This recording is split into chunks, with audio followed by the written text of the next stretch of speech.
Welcome back to Gambling Only. This is my Warlock.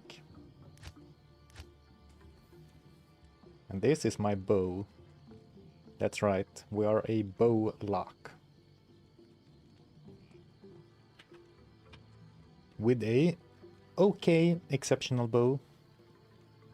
But I want something really good before we finish this. And I think most of the gear pieces are fine, so we might go for like one more ring, or maybe not even that, and just go bow, bow, bow, bow, bow, hoping for an elite.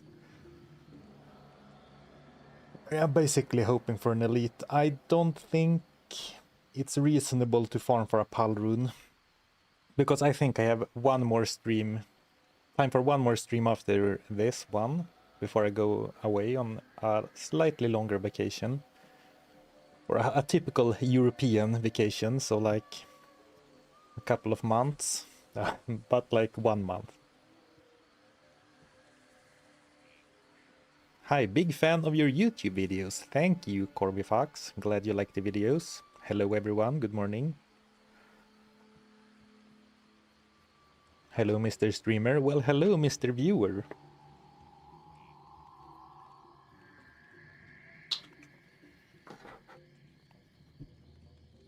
Left so quick last time. That's usually how it goes. I always play up until I need to end the stream.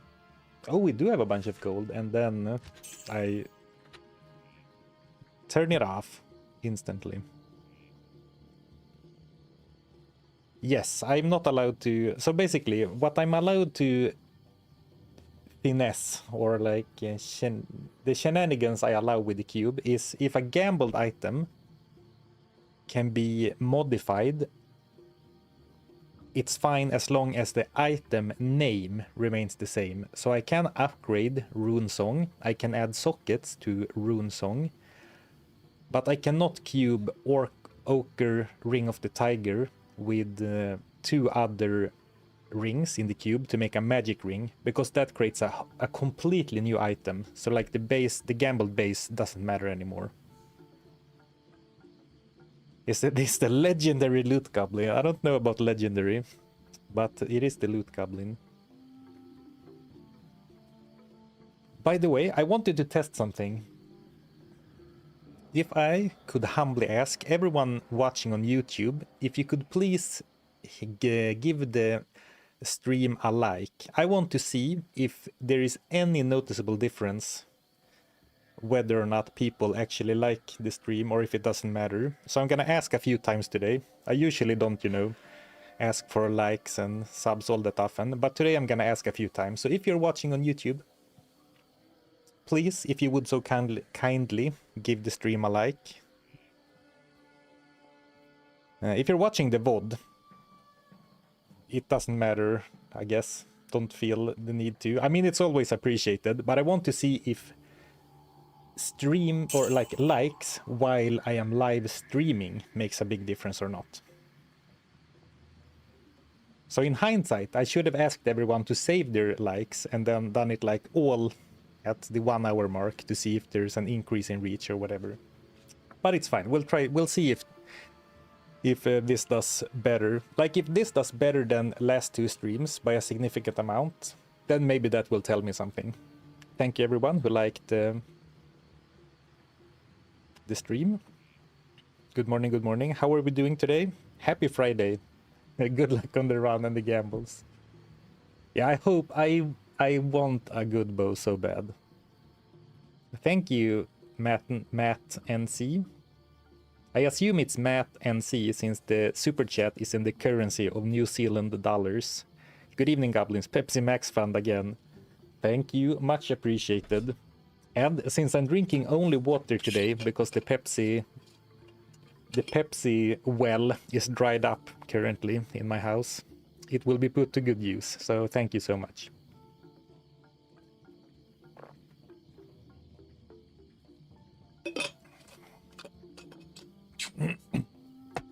Yep, New Zealand. My detective skills are on point.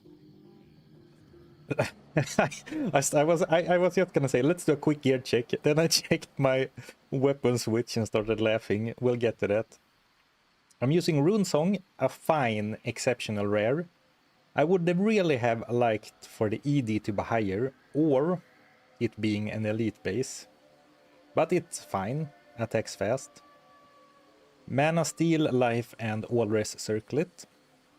Life Steal, Mana, and actually the 33 mana is kind of awesome, because we are mana hungry. With Mirrored Blades costing almost 15 mana. And by the way, I saw a comment. I don't think I replied, so sorry about that, because you had a good point. Someone said, why did you put all the points into Mirrored Blades if you don't care that much about the damage? It seemed somehow suboptimal. I was pretty sure that you needed to dump max points into Mirrored Blades to get the 4 mirrored weapons. But apparently that's not quite true.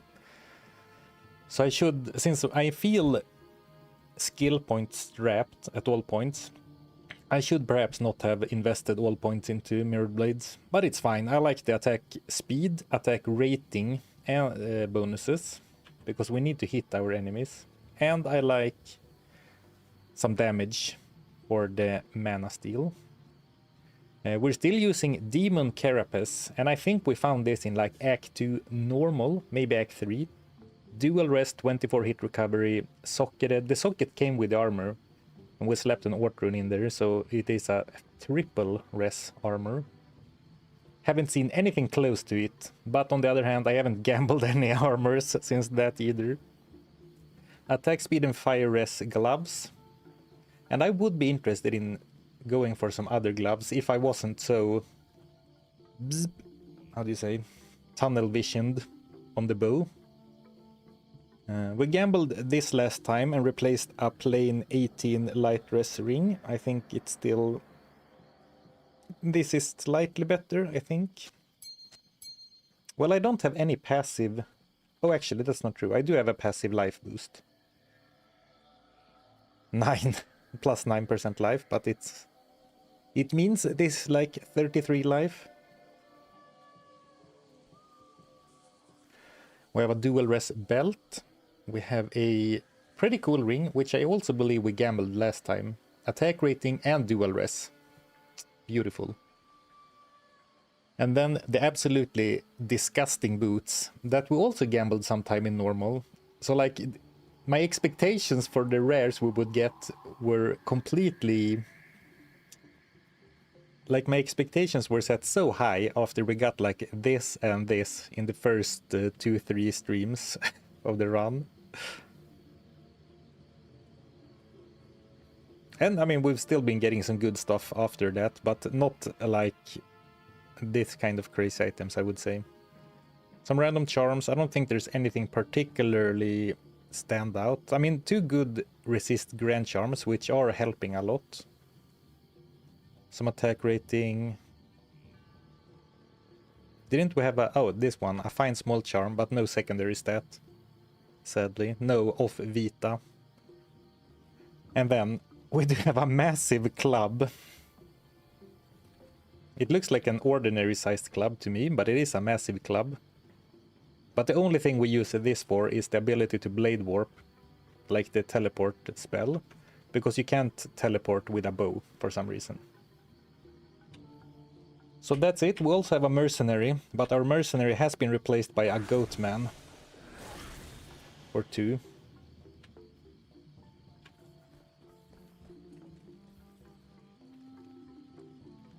I love seeing so much Pepsi talk.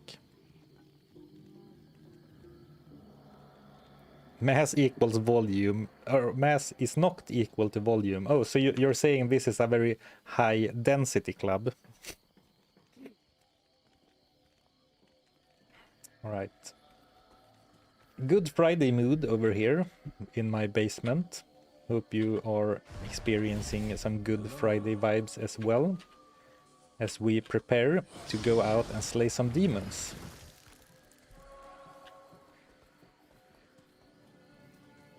And of course, I didn't mention, but we are in Hell, of course. Hell Act 3.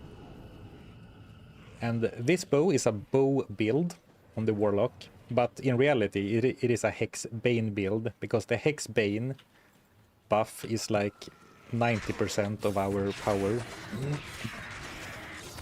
And it has been working quite well. And the main reason is of course that this freaking skill, Mirrored Blades, can actually shotgun, like hit an enemy multiple times with the same attack, even when used with a bow.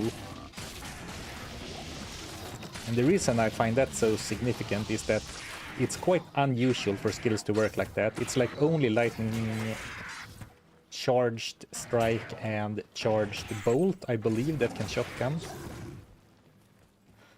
Well, I guess there aren't that many multi-projectile skills, but some notable multi-projectile skills that cannot shotgun are Teeth and Multi-Shot.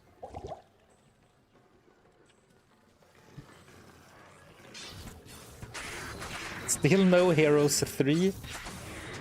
I talked about it on last stream that I should speak less about like games I want to play sometime, because every run of Diablo 2 takes like between 7 and 11 streams, I would say. So I'm talking about new games at a much faster rate than I can reasonably expect to finish playthroughs. So I should take it easy on the, oh, we should play this one. Because realistically, any playthrough of any other game is kind of far away, especially since I'm going on vacation after this challenge. I've seen fools fall less. But yes, still no Heroes 3, still no, not another Diablo 1 run. Oh, I'm cursed. Okay, let's go to town.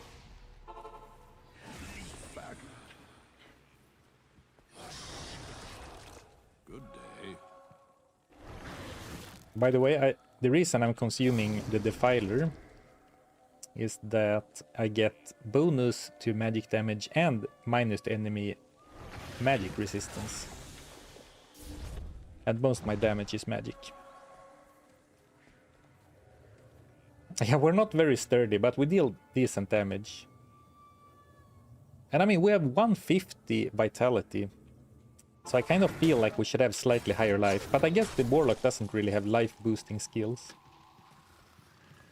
Well, I just said we do have one. Consume gives me plus 9%, but that's a level 5 consume. So that's not that big. But we do have some points into Blood Oath, which means that 16% of the damage I take goes to my minion instead. But that of course only applies if my demon stays alive. And I think that's where our skill points are going next, because the demon is starting to die ever so slightly more often. I can't carry anymore.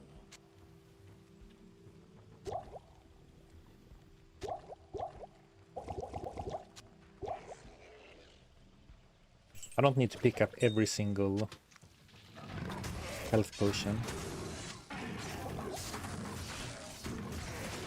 Also, I should make sure to use my sigils, resummon my minions, keep my buffs up. So there are a few buttons to press, even though it's not as bad as a barbarian.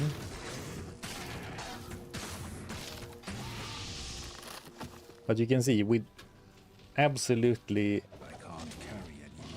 chew through our mana at a very quick rate.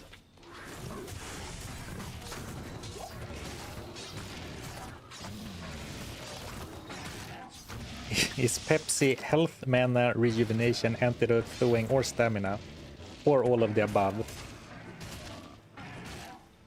I think it's, for me, mainly a stamina potion. Keeps me hydrated. So I can keep talking for hours upon end. Hours on end.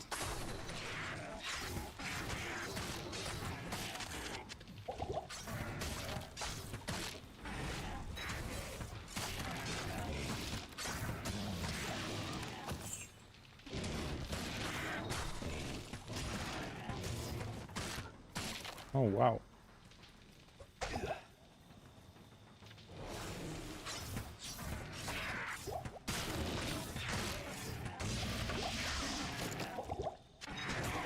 Ooh, do I have a... Yes, I do. An antidote.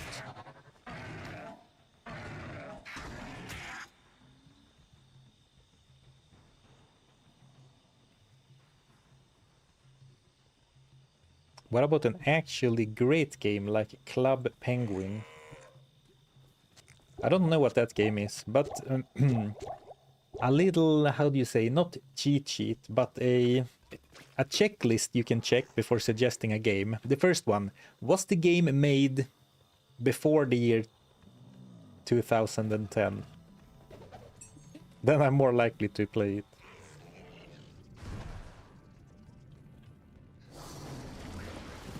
I'm fully embracing the nostalgia channel identity.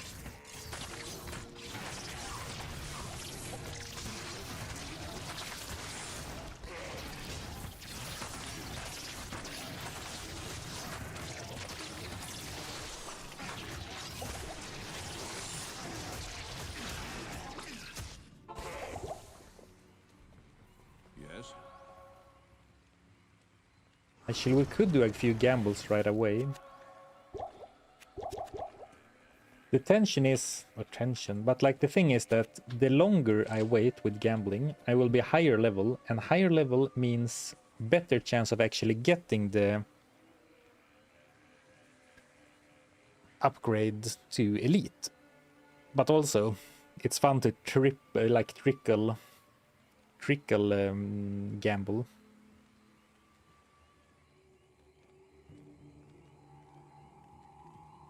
Old games are just better, facts.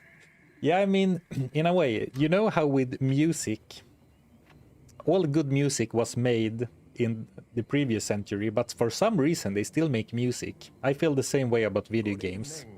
All good games have already been made, but for some reason they keep cranking them out.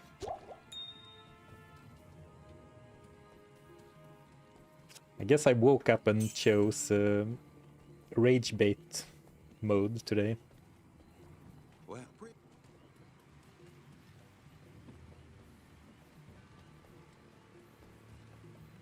What build is this? It's a bow warlock. what can I do for... Is it a real build? I mean, it's better than some of the junk characters I have played, but it's not maybe the most common build for the warlock. But it's fine. All existing good games have already been made. No lies detected.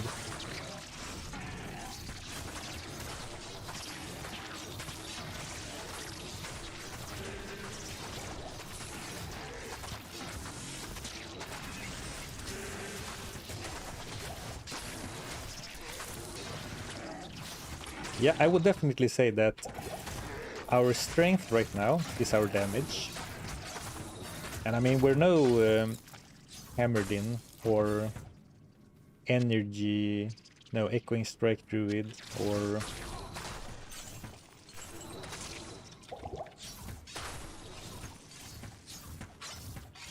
corpse explosion, necromancer. But the damage is fine, but my tank is really falling behind. So what I was thinking is that let's keep going until we hit the next level up, because we are kind of close. And then we'll have slightly better odds at gambling for an elite bow. And then we'll go gambling again. Can you show the items you have equipped? I did so at the very start of the stream, so either you can rewind or you can go to the pinned link in the chat, and that will take you to a website made by the esteemed Paladin, and you can see all my gear there.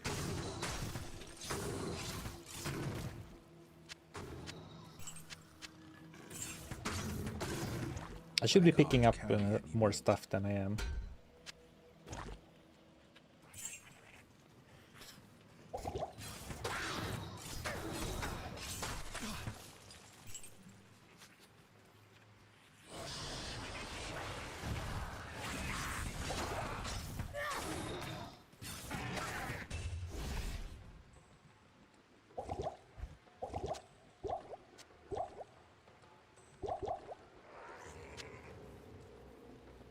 Okay, please, please, please. Player jungle, no Great Marsh.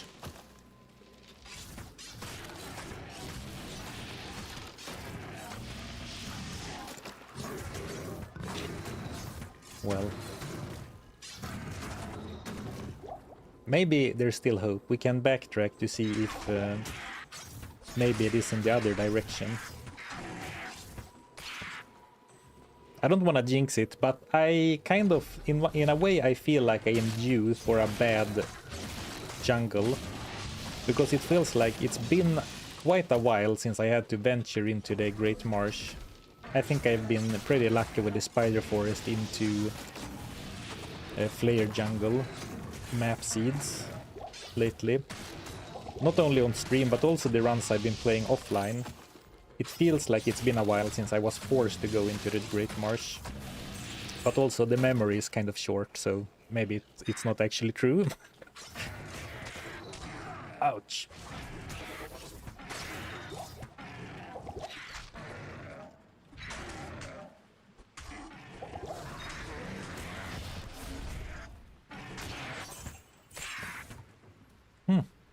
And look at that experience bar going. I mean, a lot of the time, or some of the time, a lot of the time, let's be honest, I end up running past a bunch of enemies in hell. Especially when the character have bad AoE or bad damage, then it's like, I can't be bothered clearing trash. It's better to run past them and, you know, then try to recoup some experience later. But it is nice to, like, randomly getting levels without having to dedicate some time to leveling up. And I mean, 67 isn't the highest level for Act 3 Hell, I suppose. I've been both higher and lower levels, so it's not like... It's really not remarkable either way. And yet here I am, making remarks about it.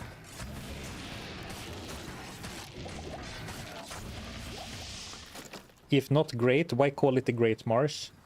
Here's an anti-joke for you. Well, great can refer to the size. No fun allowed on this stream. Alright, so the waypoint should be here, then we can go and do the gamble.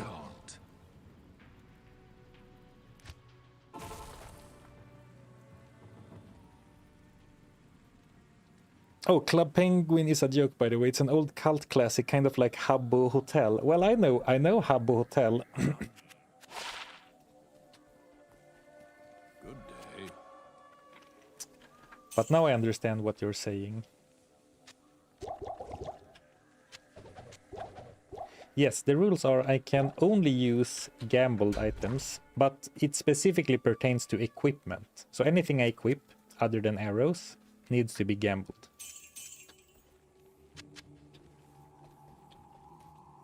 Okay, so I don't want to do any math, but let's do a quick one anyway. So if I put a point in here, the life will go from 1200 to 1375. If I put it here, the life boost goes from 225 to 260, but they also get more resistances and some other stats.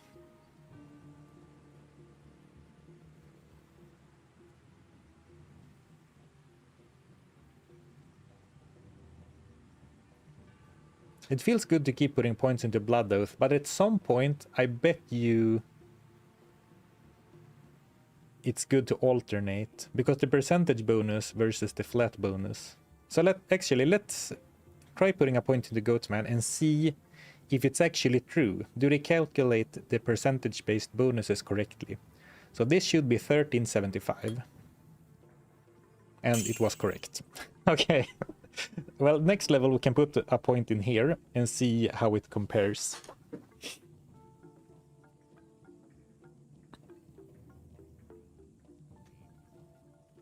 Hey Adam K, thank you for the super chat. I appreciate the support. Very kind of you. Check out the challenge mode and tool I shared on your community post. Thanks for the great content as always. You're welcome. Is it something you posted like now? Very recently? I'll be sure to check it out, but I'm sorry, I have terrible short-term memory, so I need to write it down.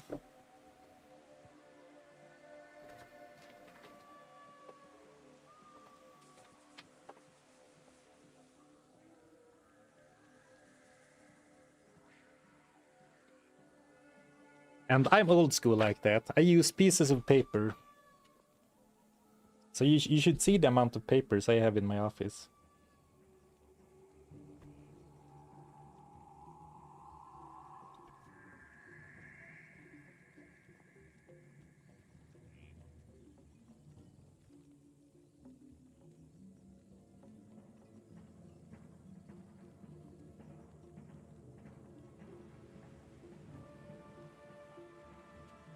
Yeah, post-it notes, man. Well, I wouldn't say I actually have terrible memory, but like when you're streaming and you make a note like, oh, I should check this out after stream, which is like in 3.5 hours of constant talking and doing stuff.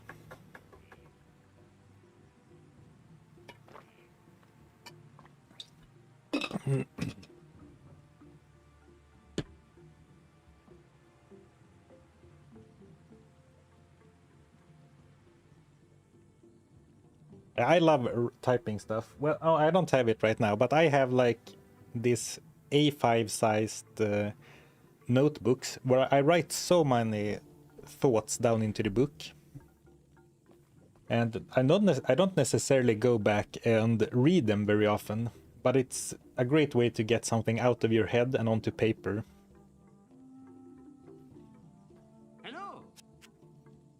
What happened to the green screen? It's making a return. I moved my office to a cold and damp cellar, but I didn't manage to move the green screen yet. So it'll come back. But right now we're back to the old bordered normal cam.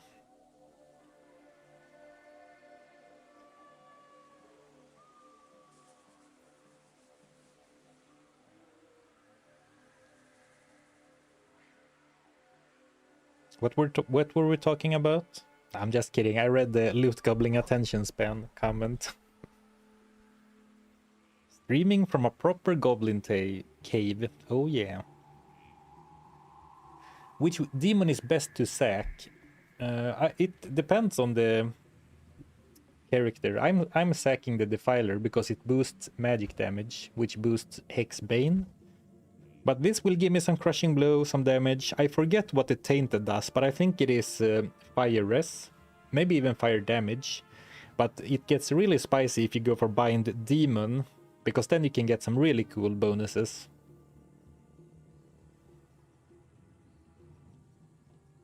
I like the border thing. Sarfin looks like part of the D2R UI. I'm glad you point that out, because I did painstakingly copy and paste a bunch of this frame to make it the correct size. It's not perfect, but I like it. So it is the frame from the cube that I was like cutting and pasting the corners and trying to fill it out. Good day to you, partner. Okay, let's do some gambling. And I'm gonna stick with the idea I had before. Try to go for a shadow bow, because I think the shadow bow is the only one we can reasonably expect to equip with our skewed stat build. Thank you, Hold Food, for the Prime sub. I appreciate it. I appreciate it. Thank you. Thank you.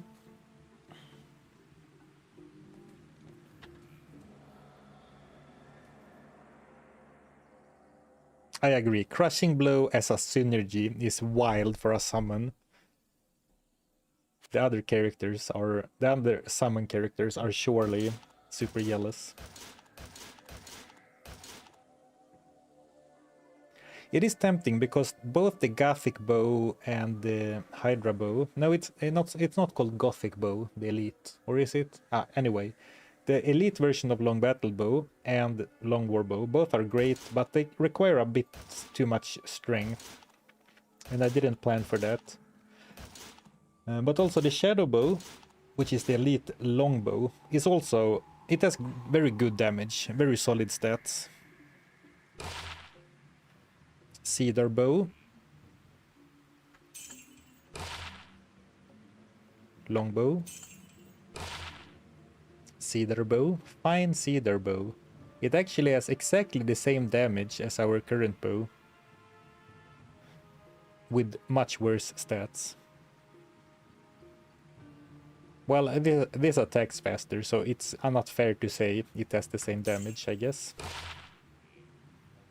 Ooh, another rare with the right types of stats. ED, mean damage, attack rating, the right type of stats, but too few stats and too low rolls. Cedar bow, lots of cedar bows, so maybe, I mean, it's random, but it feels like there is a significant increase in the chance for exceptionals, so the level up seemed to have paid off.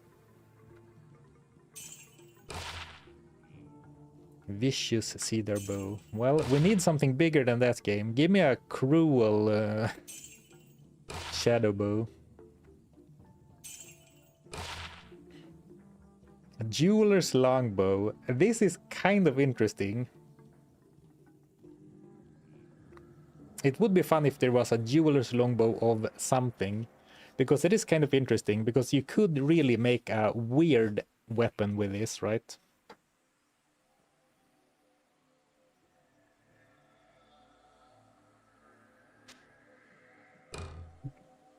But I don't think it's good. I just think it's funny.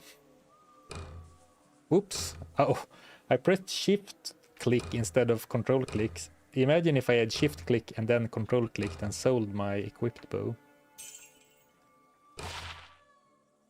Oh, that was our last gamble. Okay. No shadow bows this time, but we did see quite a few cedar bows. Oh yeah, you can't make rune words in magic items. Otherwise, I would be really happy. I would be slapping Ral Tier Cal Sol. Actually, what do we even have that we could make? I mean, we don't have that many runes. We could do like 2 Sol runes, but I don't think this is worth it. We can put it in. We did clear out 1 stash tab, right?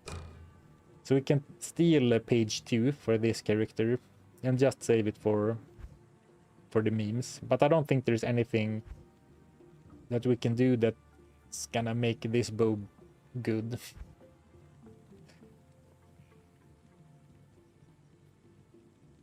Because the base is kind of slow, has mediocre damage, and with like no other stats. It doesn't make sense to me to do like Shale, F, Sol. It's like build your own mediocre rare. Yeah, Shale for IAS, but then we already have IAS on this one. And it has faster base speed as well. Yeah, Insight would be crazy. I would make Insight, but there will be no Insights at this time because you can't make rune words in magic items. And you can't gamble socketed non-magic items. And it's funny, the more challenge runs I do, the more I realize that Insight is a super OP rune word, but actually using Insight as a merc stick for the meditation aura is like the most fair use. What's really crazy about Insight to me these days is the huge boost to damage, good ED, good attack rating bonus, a very big percentage based attack rating bonus, and then up to +6 to critical strike. Like what?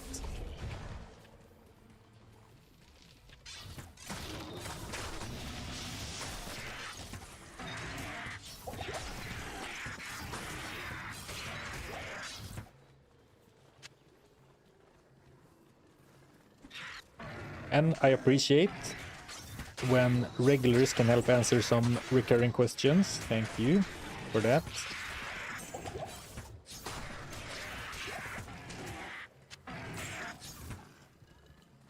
Okay, let's hope for the Flayer jungle up here.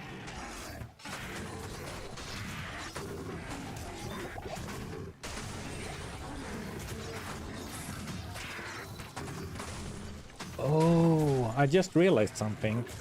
Sometimes when the Goatman drops low, so like, let's pretend the Goatman was in the red, I sometimes try to summon the Goatman early so the enemies don't like move towards me. But when I do that, I summon a second Goatman and then I lose the Defiler buff. So I should not be summoning replacement Goatmans early.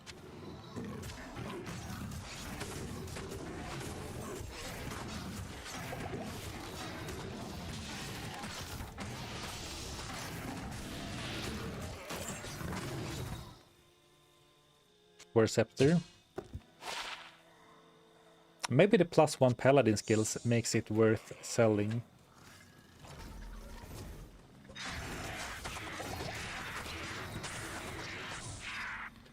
But I don't think so. I think you need staff mods.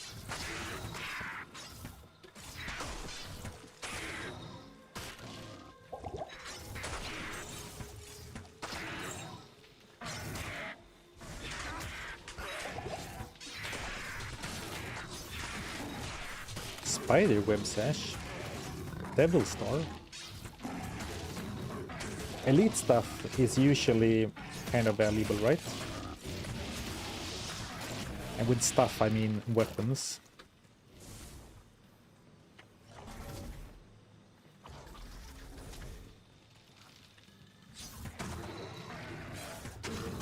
Okay, we had a lot of the map to explore still. We're still in the spider forest. But this actually gives me great hope that we will find the flare jungle, because it would feel weird to have such a big like winding path that would end up in a dead end. Now I don't know if there's any truth to that like if the path is long from the branchingness of the path, is it more likely to lead somewhere? Probably not. And actually seeing this up here makes me feel like, ooh, maybe this is a dead end. Yeah, it looks like a dead end because it ends here, and then this is just gonna be a path to nowhere, like a small area with nothing in it. Though actually it could perhaps be like a little area that leads into the flare jungle. So there could be a path out of the little circle we're in right now.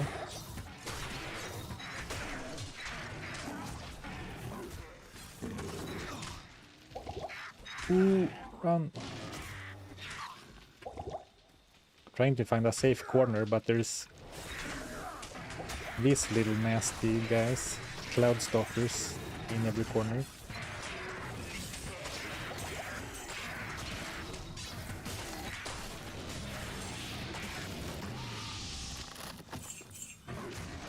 So this wasn't it.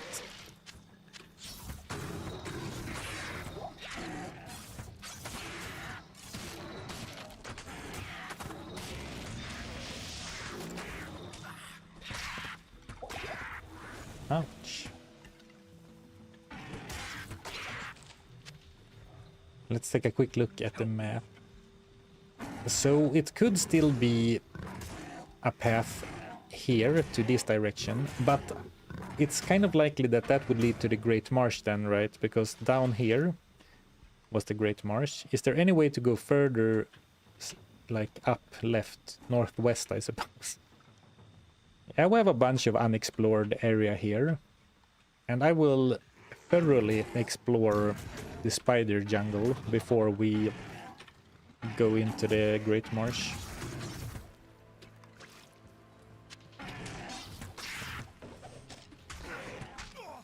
You know, something I thought about between streams. What if we can actually farm Travincal in Hell? That could be a good gold source.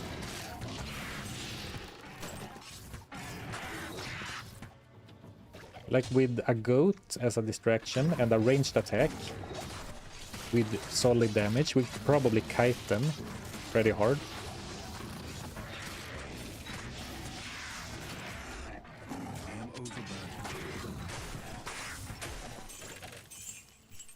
I have not tried Hex Bane with... I have not tried Hex Purge, I mean, with this build. But I think something that Hex Bane does really well, that doesn't show up in the damage numbers, is that it reduces enemy attack rating, meaning my meat shields will survive longer, and also reduces their defense by almost half. So I think that even if the damage is comparable or even better with Purge, I think Bane is good.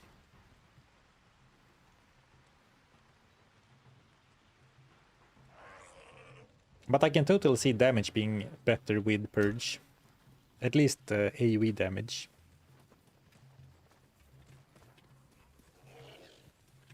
Travenkal is the best spot for gold in the game, 100%. Yeah, but a lot of challenge characters can't really handle Travenkal. For a lot of playthroughs that I do, Travenkal is like a mini-boss before Mephisto. It's like a real challenge, but this character can probably handle it quite well.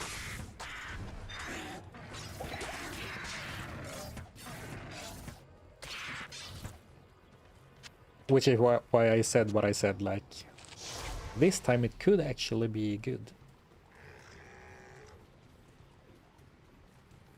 Okay, so it's not here.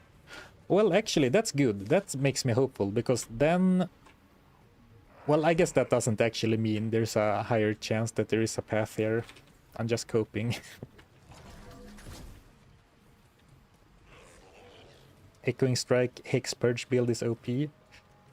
Yeah. That's the respec I originally did when we entered Hell, but I found it not very fun. And like, it felt like the weapon would be... You know, that wouldn't matter at all. And I mean, this is not the most gear-dependent build, but it certainly feels like gambling is more fun with this build than Echoing Strike.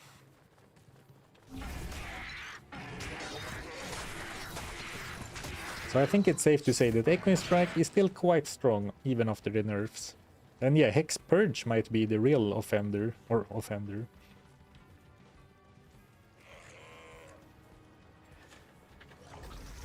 The hexes are quite strong.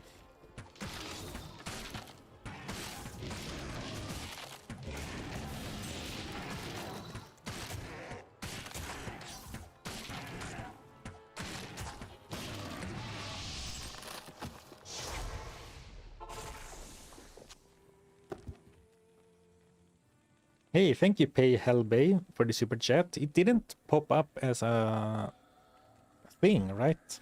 Weird. It breaks sometimes. Anyway, thanks for the super chat. I appreciate the support. Weekend pizza and a surfing stream. Good day. That sounds pretty dope. Hope you enjoy your weekend, the start of your weekend.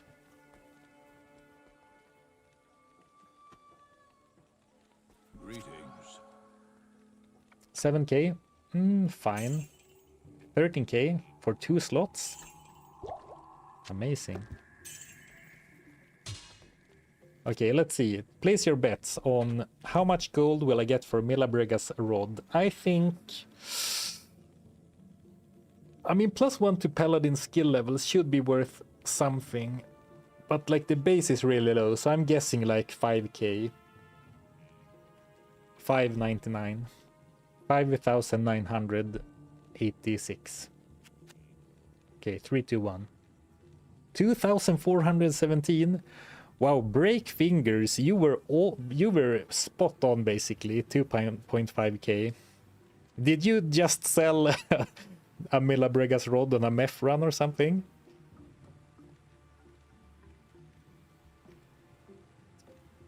That's lower than I thought. I mean, I knew it wouldn't be max, but I thought the +1 Paladin skill levels would at least add a little bit. Lucky guess, alright. Well, you should have said something like, well, it's easy. Don't you know the sell value of items, you scrubs? I should have known this. Vendored a fair few in my time. Well, I'm at the point, like, I don't even pick them up anymore, even to sell them. Except this time, because, like, I need all the gold.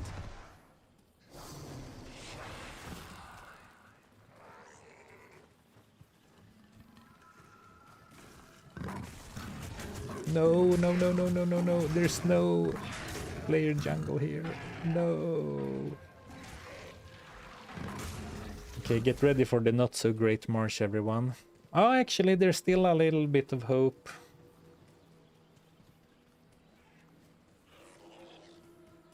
Well, no, there's not, because now we're all the way back here. Okay. We explored here.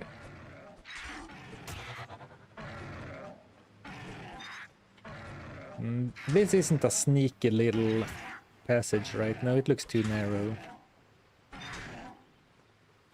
I did jinx myself when I said we are due for a great marsh. Well, not much to do.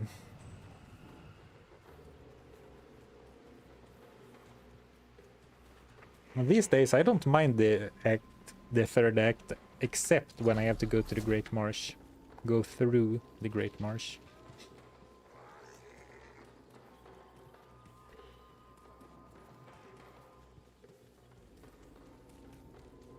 I'm not sure if the affix cost counts for sets. Interesting.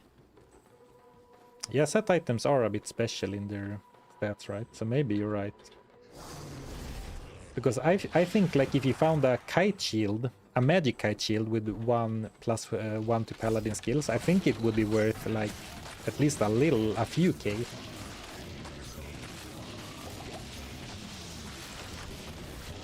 So maybe it has something to do with it being a set item.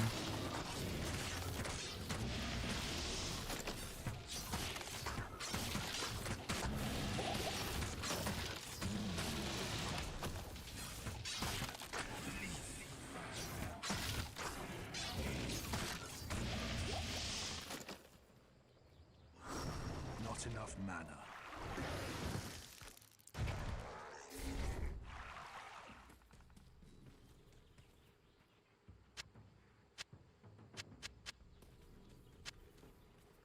Yeah, oddly enough, staff mods, especially, at least if they are for like level 18 and above skills, are worth a lot more than +2 an individual skill tree in general.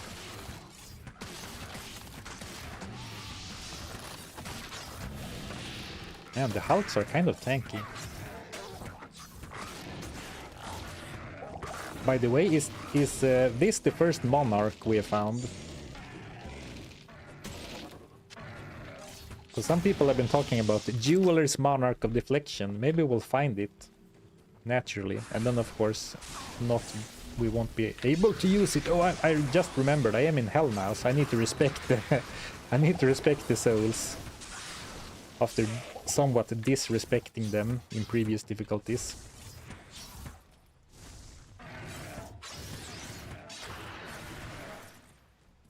And you know, maybe that's why we all hate going into the Great Marsh so much. It's the only jungle area that can spawn with souls.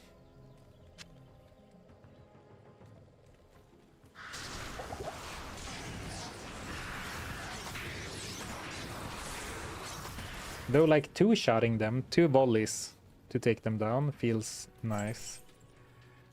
Just worried about running into... Oh, nice waypoint, in case I die.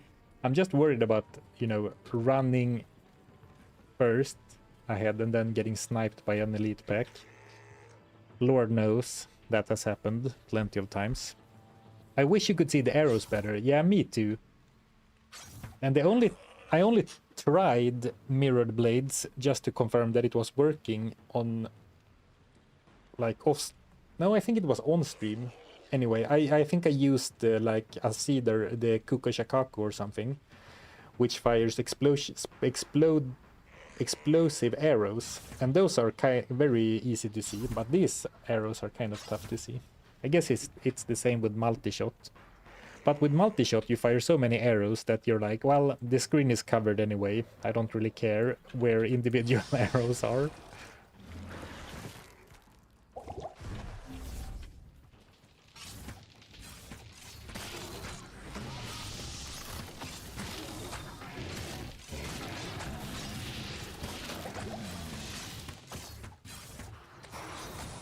Oh, I can off-screen snipe them.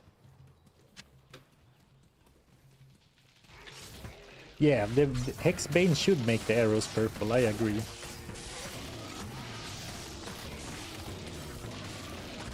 I guess they didn't put too much testing and refinement into making mirrored blades optimized with bows. I don't think that's how most people use them.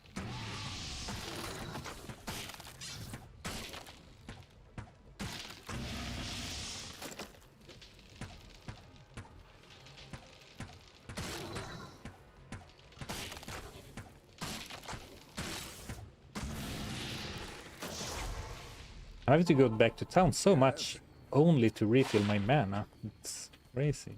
Good day. Nice. 7k. Well, oh, Battle Belt is not elite. It's exceptional. Alright. Sadly, no Jeweler's Monarch of Deflection, but any Monarch should be 35k. So I'll take it. Oh, and then the super expensive mana potions. I think we need to get the Gheed bin to get the discount in Act 3. But we have almost 100k, that's good.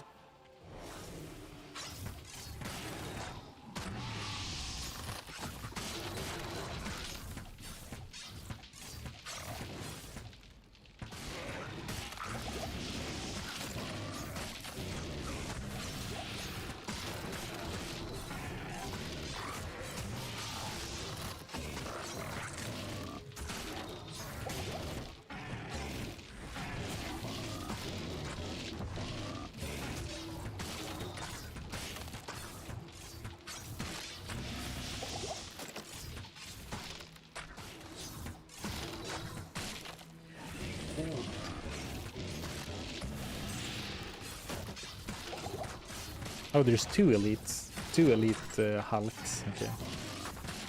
I was just about to say that this guy had a lot of minions in his pack.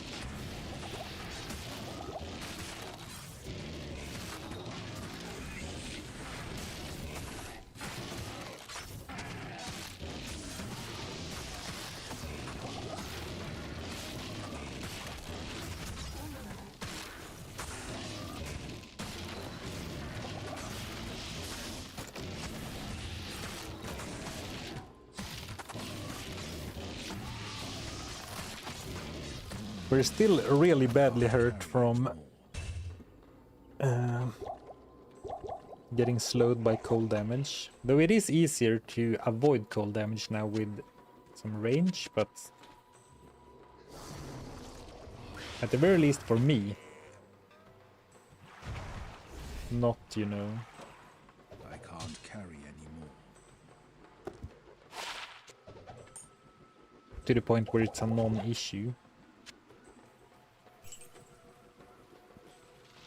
Why so many misses with such high decks? I think that I'm getting a little bit under leveled. It's like almost 8,000 attack rating and only 71% chance to hit. Though my chance to hit is actually greater because of the minus 49 enemy defense on Hexbane, and that is not reflected in the character screen.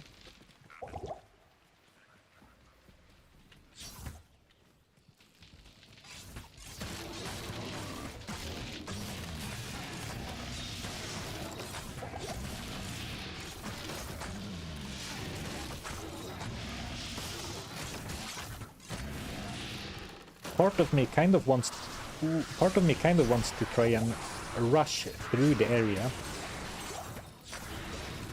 because once we reach Kurast, we can start farming either Travancore or Battle Maid's Arena, and that would be good experience and gold, I bet.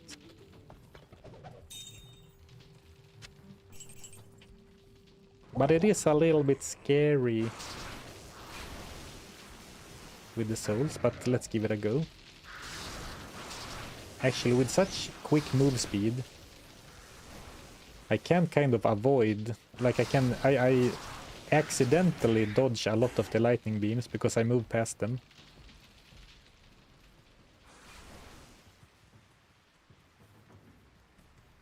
Okay, I should have done this to begin with. I would rather grind Travincal a bit than fight souls. Ooh, Flare Jungle. Well, I can't skip everything. I need to go to the player dungeon and stuff, of course, for the quest.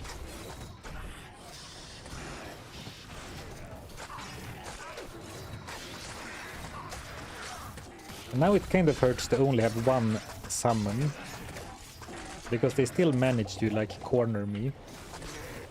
Or surround me, I mean, not corner me. If I'm ever getting cornered, it's by my own design.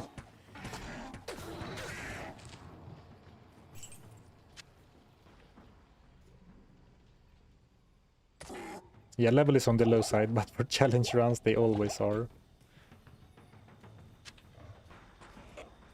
And it's kind of weird because usually, like, for challenge runs, extra levels would be so helpful.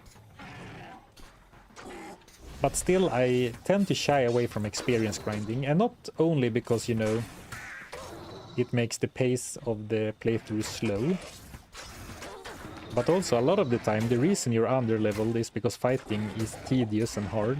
So that makes, you know, it makes it hard to grind.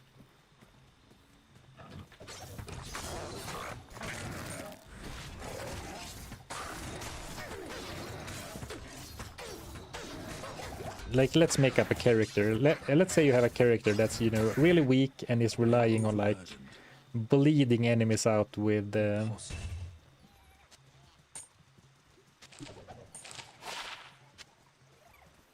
what's it called? Open wounds. Greetings. If you have a build that that's carried by open wounds and slowly draining enemies, it's hard to farm, right?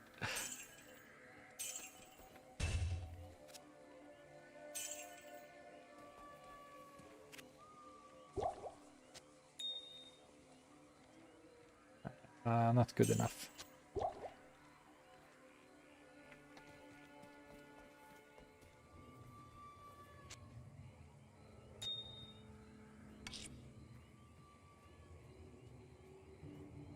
Yeah, that is true. XP farming is easier these days with terror zones. Can they catch 22 of leveling? Yeah. We still have Eldritch and Shank though. At least Eldritch. I'm not a fan of Shank, but Eldritch for sure. Simply gamble a Ravenfrost. Why didn't I think about that?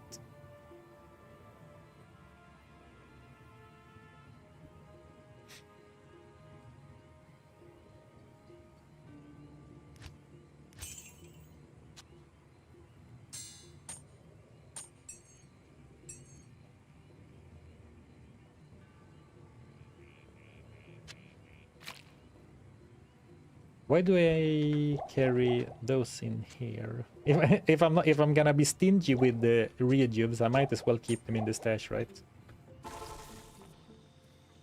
Let's see if it was worth it. This isn't gonna sell for anything. Oops, I did not mean to consume that one. I don't have the macro mindset for casting my pre-buffs quickly down yet.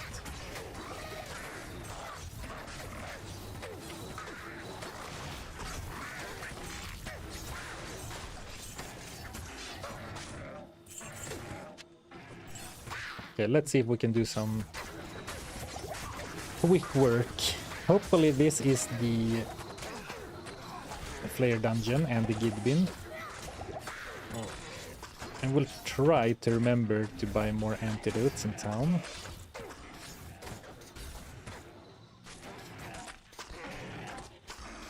Elite Necro Shield might be 15k, not without staff mods and while being crude. No chance. Well, since I said that, I should probably pick it up.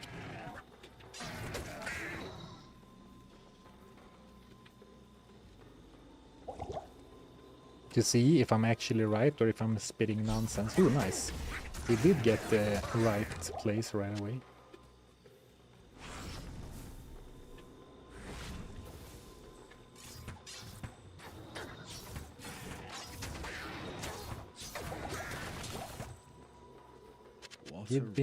Ooh, a scepter, grand scepter. I'm gonna try for the high risk, high reward of strat of opening a town portal.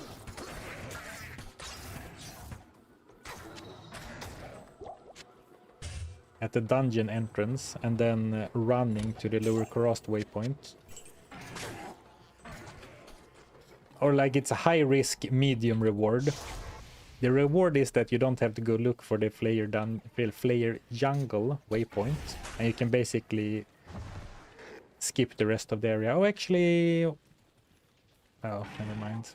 That looks like that other area. But the downside is, of course, that if you die in the Flayer dungeon, and you only have the spider forest and the lower crossed waypoint, you have a long way to walk. I'm gonna quickly heal off the poison and the curse. 2.6, actually more than I thought for a crude offhand with no skills.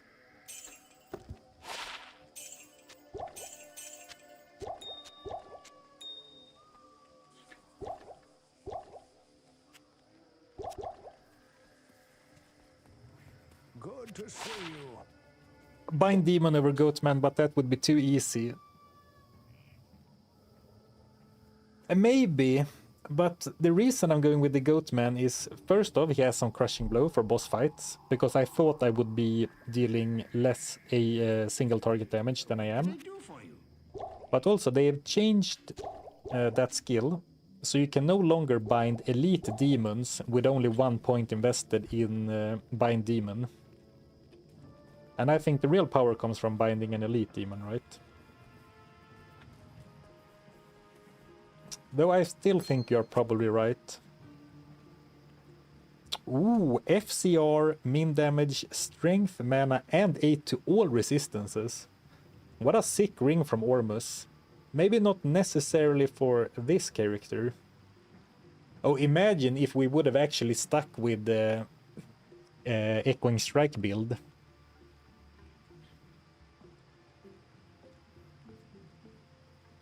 A TP destroyed, less than medium payoff. Why did I do that? You're absolutely right. Ah, I destroyed my TP.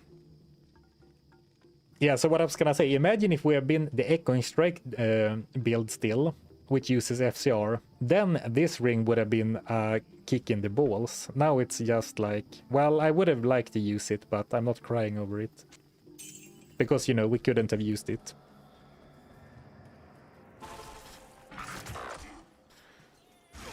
Okay. How do I remedy this situation?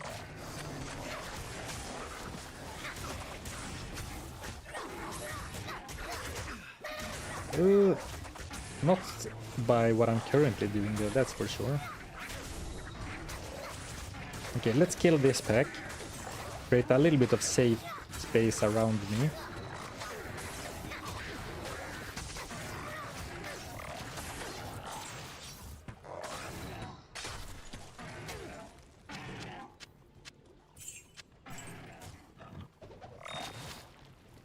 Okay, let's kill all monsters that are like within an arbitrary radius. And then we open a new portal there.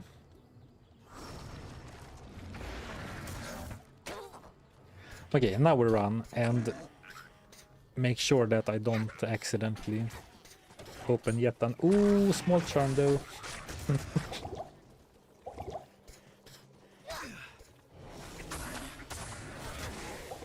Damn, freaking tiny demons are kicking my ass.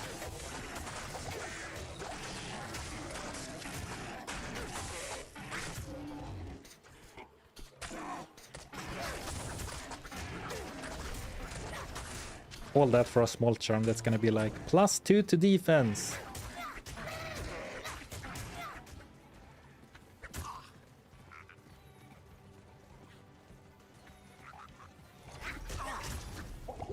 That's so much damage. That is so much damage. Run!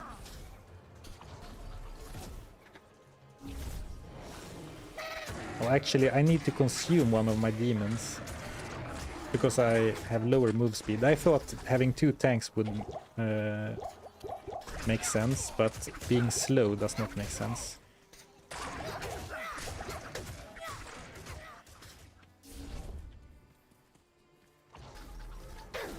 Oh! Reverse telebomb. Okay, the move speed is barely making this possible. And now, when you start finding gold, you know you're close to lower Kurost.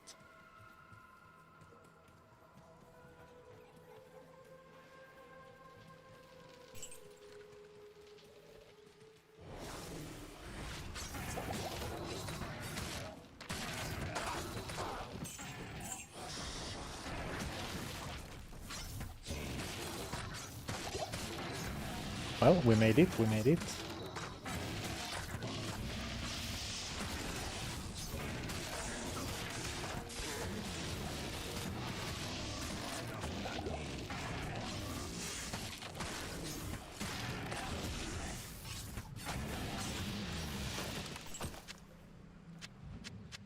I can't carry anymore. Right, we've been live for 1 hour. Which means that I'm once again going to ask the viewers on YouTube to please like the live stream. I'm trying to see if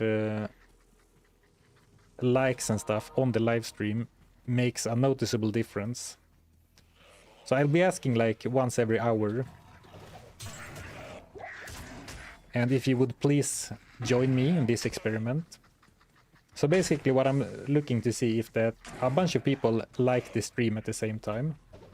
Does it make a noticeable difference in like the video getting pushed to more people? So, if you're watching on YouTube, I kindly ask you to like the stream for the experiment. Good day. Because I usually don't ask like, please leave a comment and, you know, like the stuff and stuff. And I want to research to see if it has any effect. Okay, what effect does it have? That's what I'm trying to see, but I can't really see the results until after the fact, right?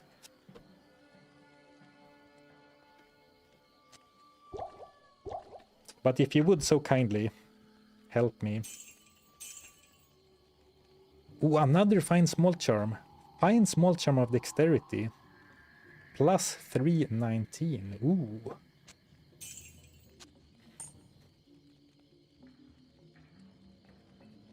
From what I know, it does make a difference. Alright, well, I want to not to badmouth my fellow creators, but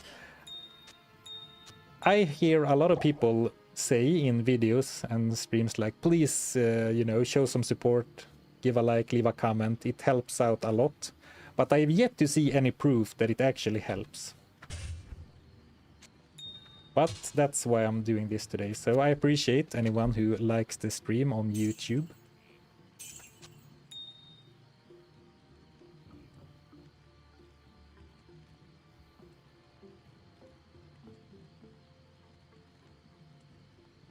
I want to thank you for all your content, cool tips, and your vibe. Thank you. From one Swedish D2 lover to another. I appreciate it. Yeah, I mean, 2 fine small charms. And both are +3 max damage. And this is 1 of perfect on the attack rating, but of course it's lacking good secondary stats, but still.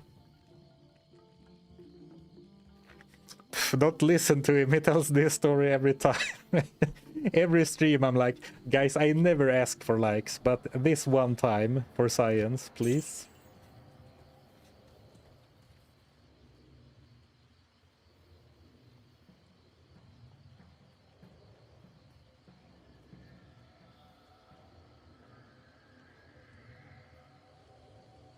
Grind to 95. Are you 100% streamer or do you do other things for a living? I also make YouTube videos.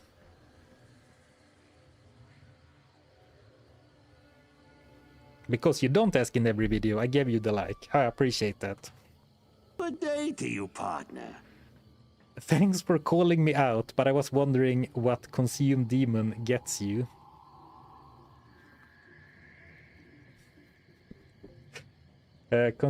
Oh, I see what you're saying. You were not asking. You were not. You were not asking what likes gives you. All right, I see what you're saying.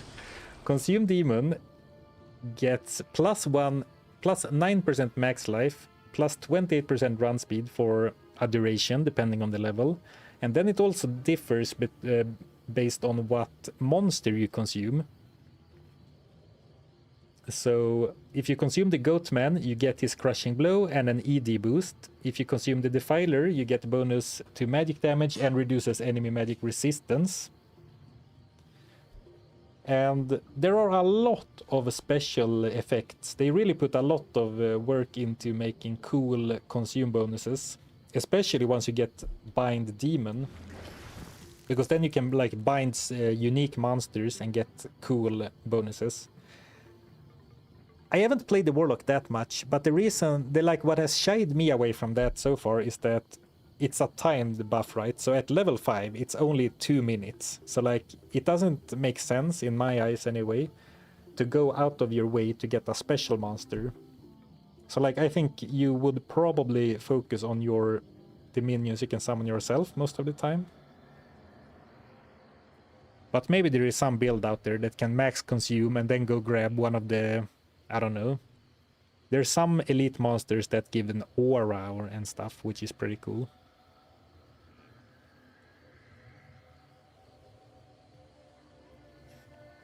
So you are the kid in the schoolyard forcing people to like you. I think forcing is a strong word, but today I kind of am. Oh, we did get the lower crust. Okay, now to get the Kalim organ in the dungeon, player dungeon, without dying. Cursed plus Might Aura. Oh, so the Might Aura is from another pack. But like this demon would be crazy to bind with Bind Demon. Cursed and Stone Skin. And Stone Skin means physical resistance. And extra strong. Oh boy.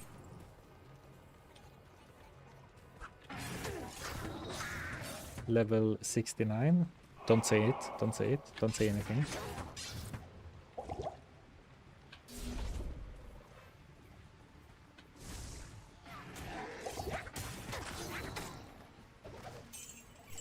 Where's the one giving everyone Might Aura? They must be on the other side of the bridge, I suppose.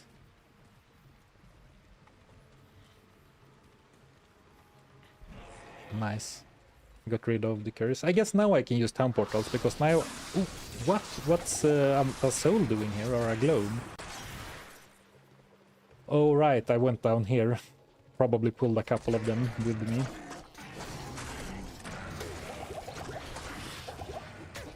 What I meant is that, like, now I don't need to be worried about going to town, because I don't have an open portal to save anymore. And I will probably need to go to town at least a few times during the Flare dungeon, because since it will suck so bad if I die and have to walk all the way from another waypoint, I don't think I'm gonna blade work cheese. this area.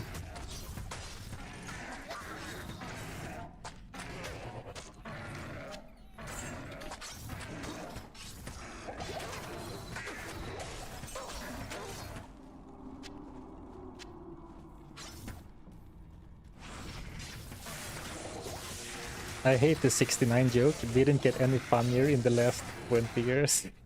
How do you feel about 6-7?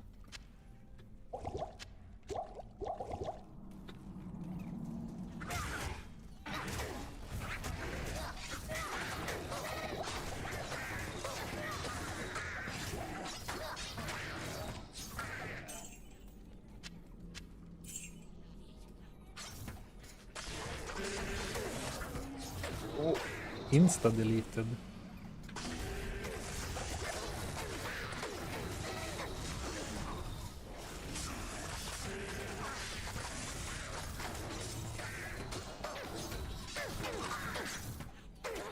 Okay, we're going to town. Hello. It's funny because I was like thinking about the challenge. First off, dual res rare, 22 cold, 22 fire.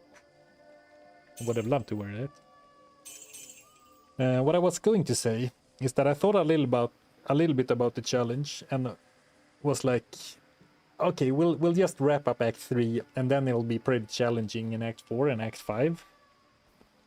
But Act 3 is proving more difficult than I anticipated so far. And I kind of feel like I often run into that situation because in Hell, Act 3 is pretty deadly, whereas in Nightmare Normal it often feels like, whatever, it's like a traversal before it actually gets a little bit hard in Act 4. But like, I'm getting bodied by freaking players.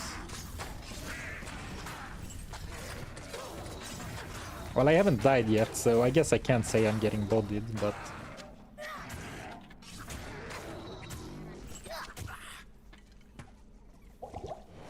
I do feel like I'm kind of getting owned in a small way.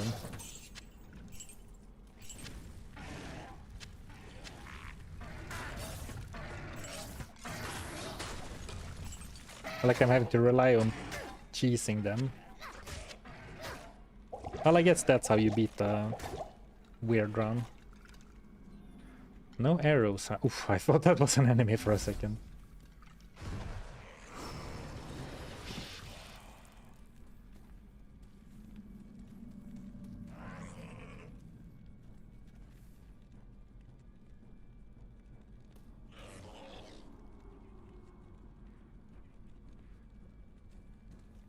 Nice ring to sell to gamble ring. Today we're going for we're going big or going home. We're going for an elite bow. Hopefully a rare one, but I'll take a magic one as long as it has decent stats. And what I mean with that is that last time we did actually get an elite bow, but it was like the worst elite bow you've ever seen. I think it literally had +1 max damage as its only magic stat.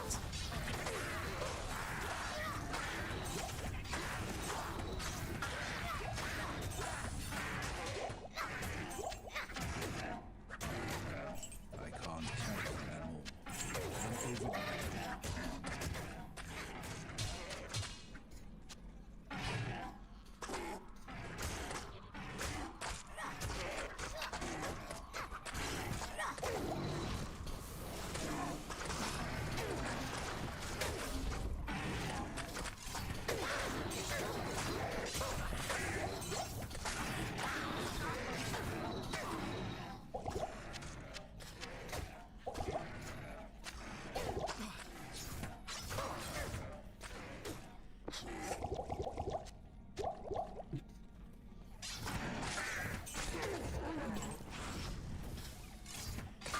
And it's kind of awkward to hit them, because I need to step out into the line of fire of other rats to fire on the ones I'm targeting. Ooh, 90 life.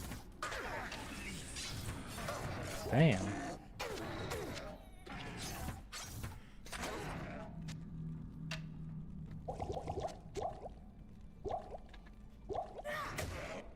Okay, deep breath.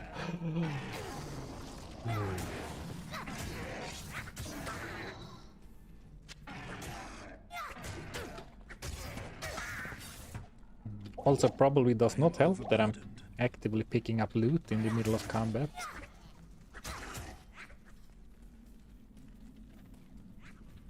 Okay, one more loot hole. Good evening. Yes?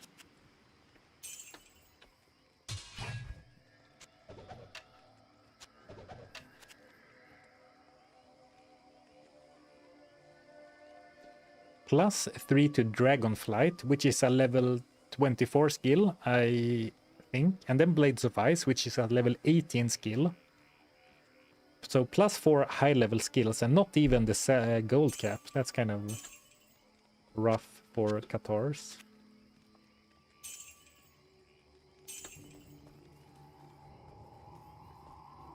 Bow is mandatory on this run. We made that stipulation after the fact, after Energy or Echoing Strike proved to be a little boring. But for the most of the game, we actually used Cleave with polearms for most of the time. But now we are completely out of respecs, so we are kind of shoehorned, or like we are kind of cornered. We have kind of painted ourselves into a corner regarding the bow spec.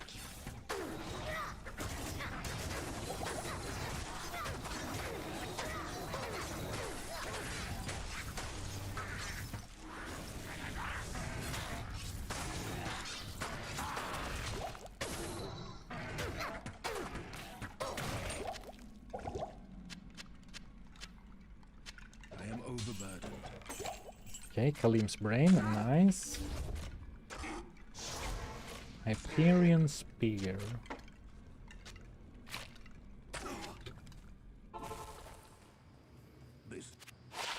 But the main rule is that all gear we equip has to be gambled. That's the main rule.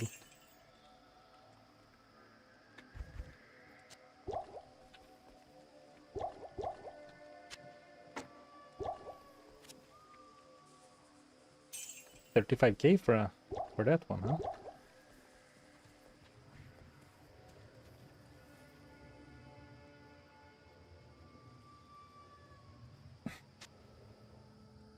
Can I like get rid of something in my inventory? I want more space for loot. Should probably not be selling potions, but whatever. Ooh, 400K? 400K? Question mark, question mark. Well, then we can do a gamble at lucky level 69. Will you do a full blindfold, no equipment, only basing attack run? No! Why would I do that? Any tips for someone just starting to play this game and currently in Nightmare with some mediocre gear? Depends on the character you're playing, but like use skills that are less gear dependent and grind up some extra levels. Being higher level helps a lot, especially if you are fighting. Okay, let's go for the dream. So to recap, we have gambled one elite bow in this challenge, but it was trash. It was a shadow bow with, if I recall correctly, only +1 max damage as the only stat. And we gambled like 250 or 300k gold earlier this stream. And then netted us several Cedar bows.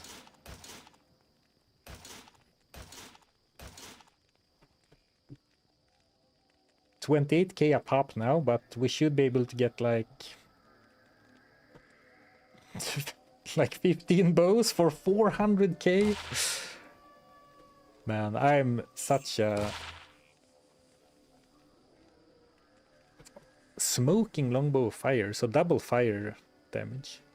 I'm such a bad like a gullible consumer. That's kind of a lot of fire damage, but it's not what we're looking for. Another cedar bow. Another cedar bow.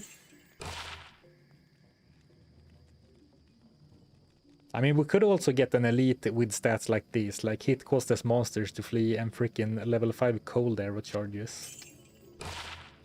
It's a shadow bow! Because it's red. Okay, what is gold? Gold could mean light radius. I also think it could mean big attack rating. Or lightning damage, it could mean. Let's hope it's a cool rare. 1 to 17 lightning damage. 19 cold res. I mean, it does more damage actually.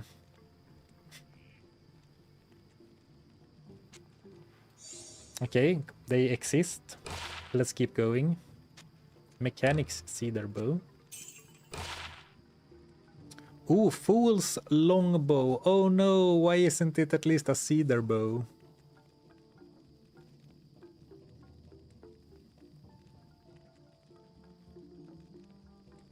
I think the attack speed makes it not worth it. Even the 1000 flat attack rating. Ah, maybe. Oh, here we go. 122 ED adds so 5 min damage, 6 max damage, and 178 attack rating. That's like double the ED roll. But I'm greedy. I want something more. I don't want a one. Sorry, I'm getting excited. I don't want a item that's like, oh, this is solid. I want to be like, what?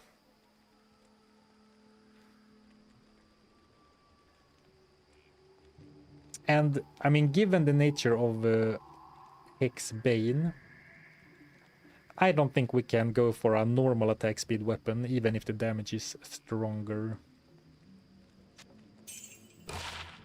I'm actually gonna sell it, so I don't sit here second guessing myself.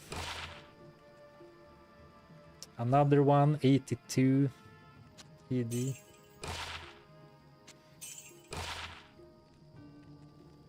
Another one.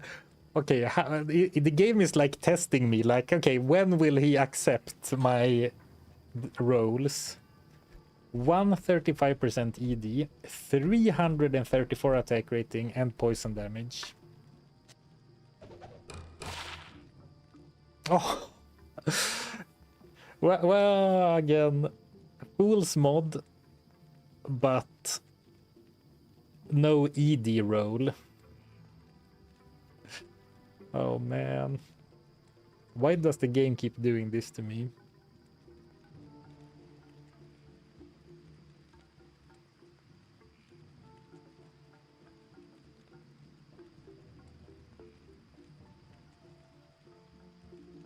If ES is so important, why not gamble for a blade bow? Because I'm going for a shadow bow. And if you compare elite bases, comparing a blade bow to a shadow bow, the damage is so much better on a shadow bow than a blade bow. Though maybe you might have a point, but that's the reason I'm doing it. But then the other reason is that the reason why I'm going for shadow bow instead of a, I don't know, a hydra bow is that it has low strength requirements, and my stat build is kind of skewed. You guys seem to like this one.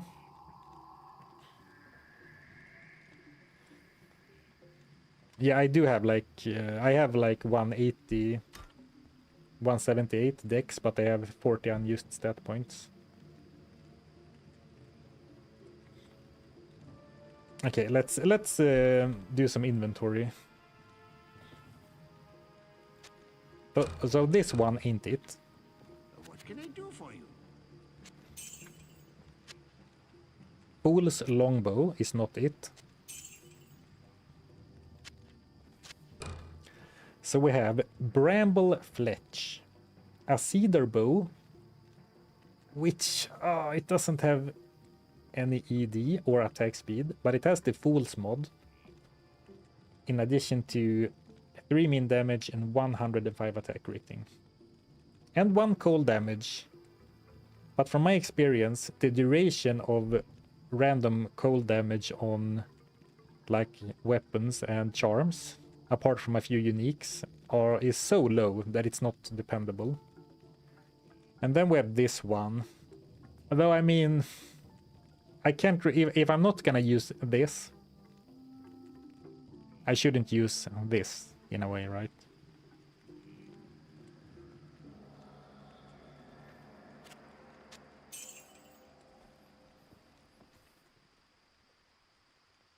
Can't read half of it in the cube. Oh! How ironic that I cover up the Fool's mod. Right? The Fool's modifier, which is, you know, max damage and attack rating based on level, was covered up by a wrong Fool.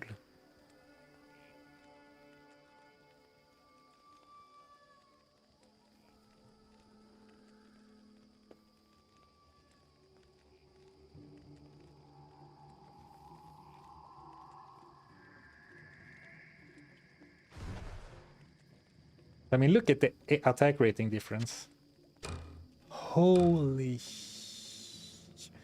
But and then you see the importance of leveling up. 73,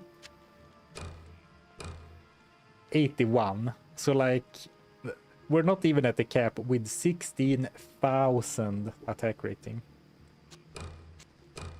And the damage isn't actually improving that much. I mean, we have to deduct some poison damage, because, you know, poison damage over 6 seconds is whatever.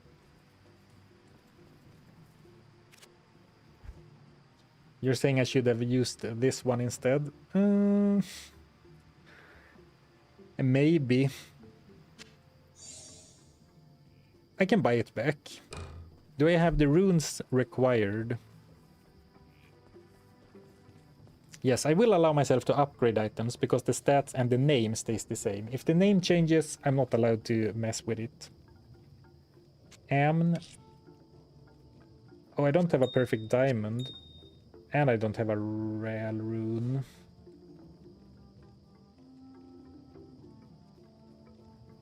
Oh, yeah. I don't. So we can't try this.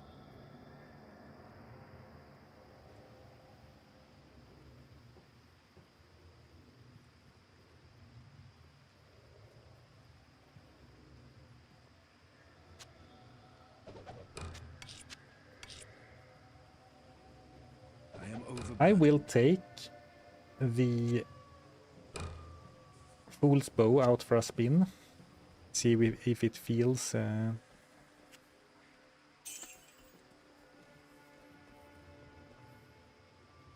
Oh, there is a rail rune, thank you. Break fingers.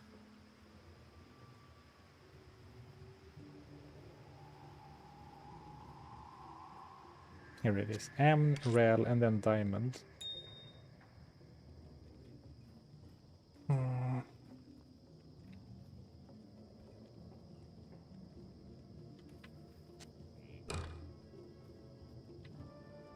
We could put a shale into this. We do have one socketing quest still.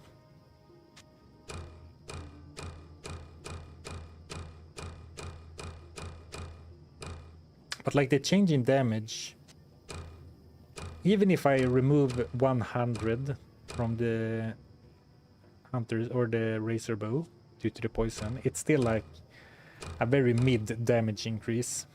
If it would have had a little bit of ED too.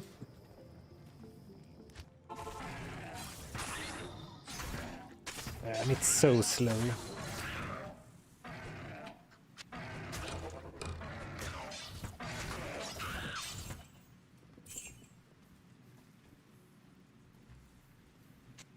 So you know what? Maybe you are right. Maybe you've been right about Shadow Bow. Maybe I should go for a Blade Bow if I'm so worried about speed.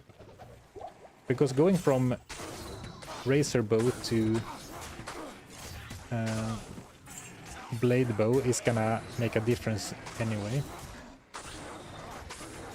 But you can see when I do hit an enemy with this bow, it actually leeches a fair bit of mana back, which is, you know, part of the reason why I want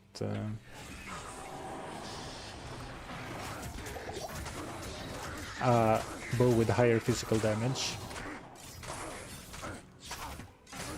I mean, my mana management is so much nicer, but I think my DPS is a lot lower, right? I can't carry anymore. And it's hard to compare because we can't fight the same enemy, exactly the same enemy twice, right? But like,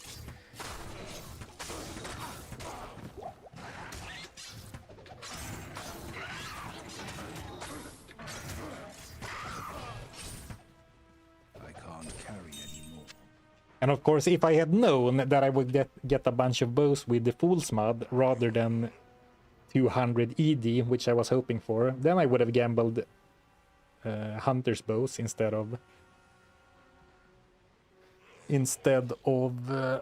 longbows. It's so close to being what I wanted.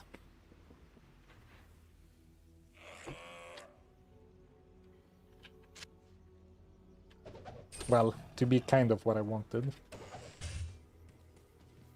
Oh, can you explain what the Fool's Mod is? Yes, sorry. The Fool's Mod, which is like... The reason it's called that, it's if this was a magic weapon, it would have been called Fool's Cedar Bow of whatever.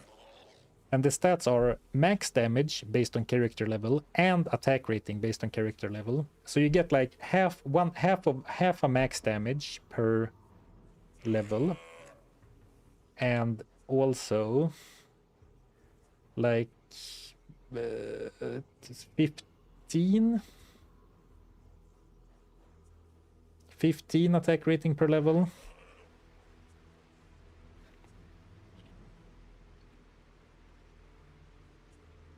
Like 1138 divided by 69. So like 16.5 attack rating per level.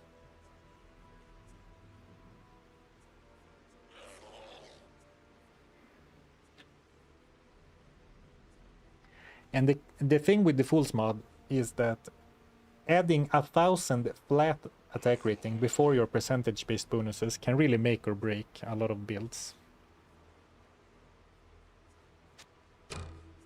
I can't. I kind of want to use it just to give it a proper try, but I feel like it's not better.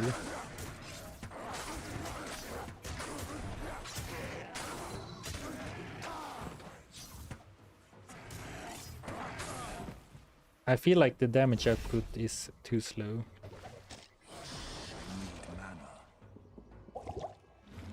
Oops, I ate the wrong demon.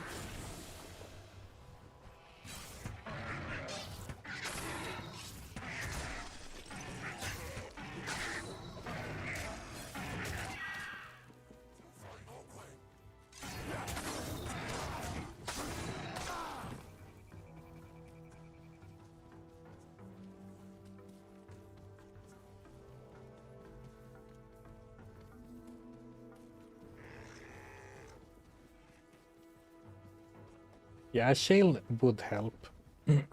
But since I only have one socketing quest, because I kind of used one carelessly on a shield and then decided to be a bow guy. So I'm also like, what if we gamble the ultimate rare later? Well, I guess we will get one in Act 5. Another socketing quest, I mean.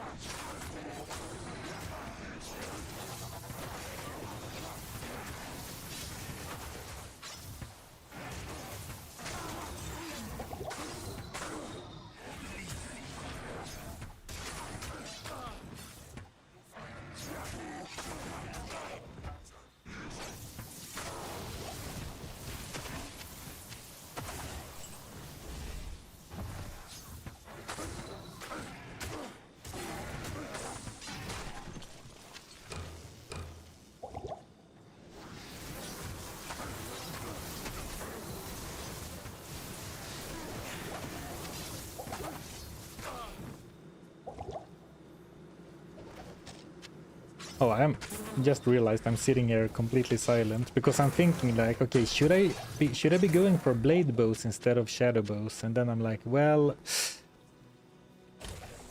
of course, then I do get the speed that I keep saying I want, and then if I'm gonna keep getting the Fool's mod, then of course getting a faster base is better. But what if I get the like 300 ED super rare? Then I will be sad that I went with a weapon with worse base damage.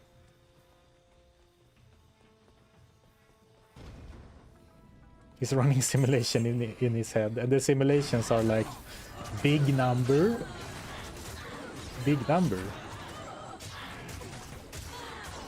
It's more like I'm daydreaming about cool rare items. A Great Maul into a Thunder Maul.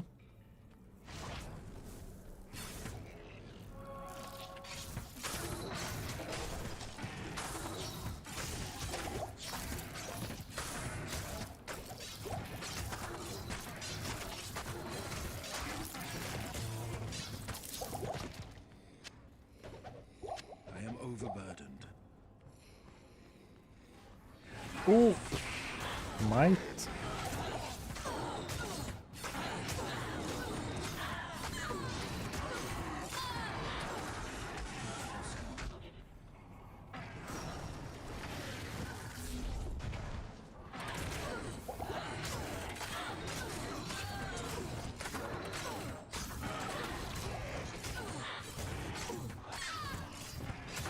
Immune to magic. Ruh-roh.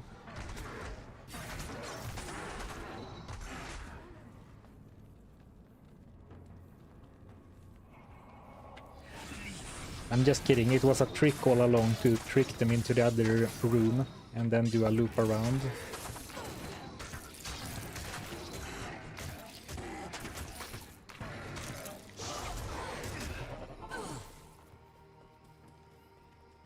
Yes?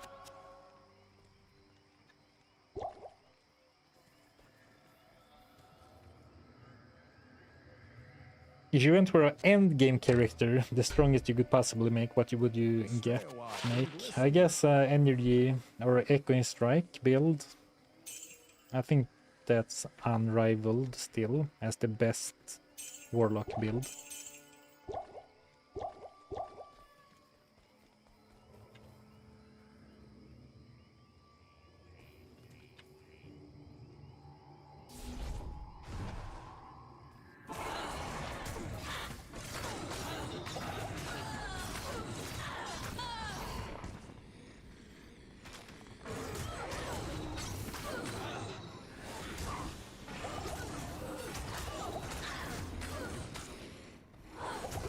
Oh, extra fast, and then the Mythor on top is kind of nasty stuff.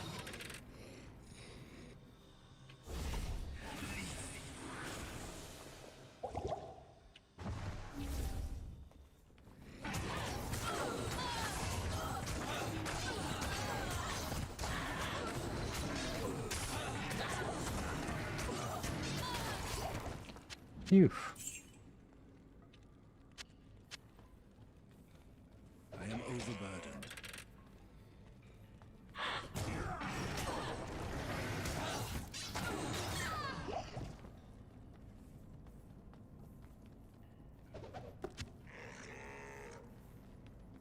Totally under control.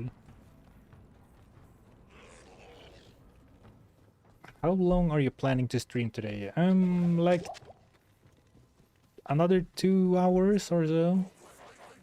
A little longer. About 2 hours and some change. It'll depend where we are at the time, like ending at a natural break point, checkpoint, I suppose.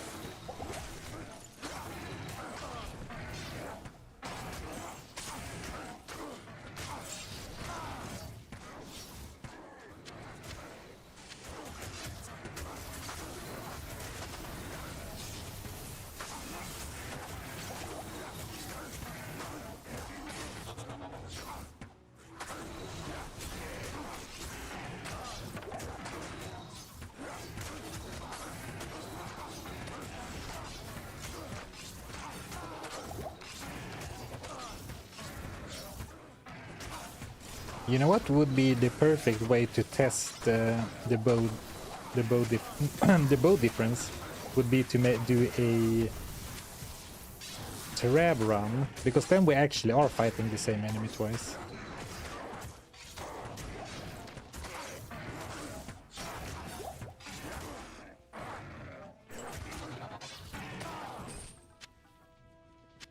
I am overburdened. Well, all right then. Let's am go to town, I overburdened. suppose. Good day. Good day.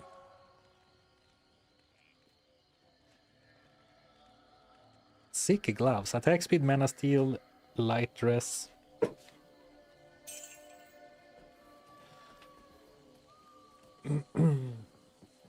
Wouldn't a merc with a good aura be viable if you have multiple goatmen to shield them? Yeah, the problem is that the aura mercs will join the goatmen on the front line, and you might see that the reason my goatman can tank so well is that I can keep re-summoning him over and over.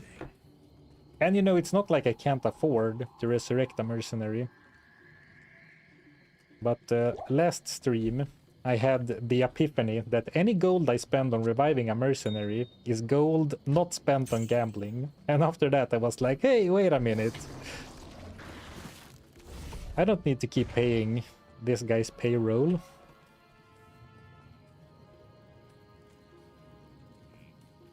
I am overburdened. I can pocket the money myself.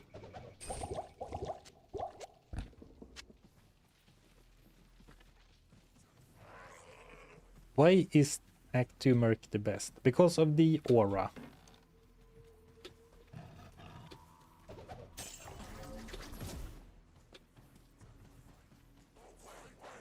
But for some characters, another Merc can be good.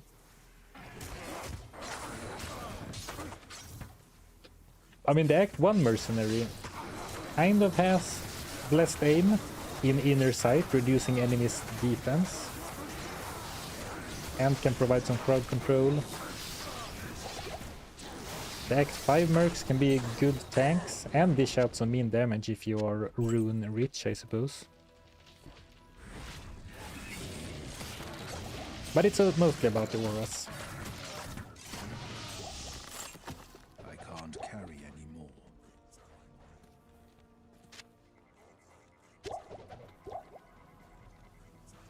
Because he's called Emilio. Well, yeah, that too. Mercenary tier list, Emilio, then Amp Lisa,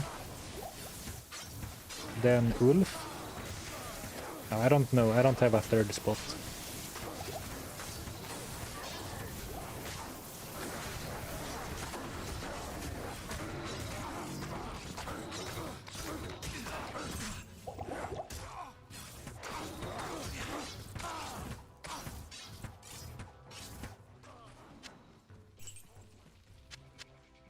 The Act 5 mercenaries have nice names though.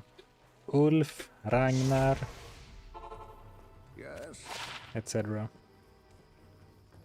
Yes? I miss Emilio. And I thought I was obsessed with Emilio. But whenever I don't have Emilio, people are like, where's our boy? How could you? You monster.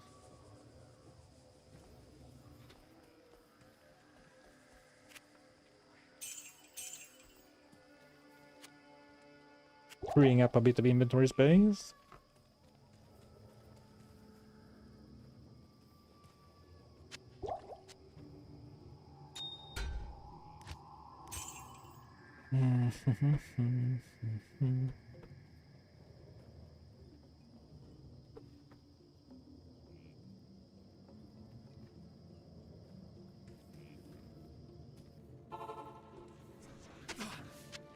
Ah, what poisoned me?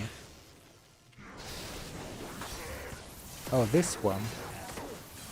But I didn't even see the attack. I need mana.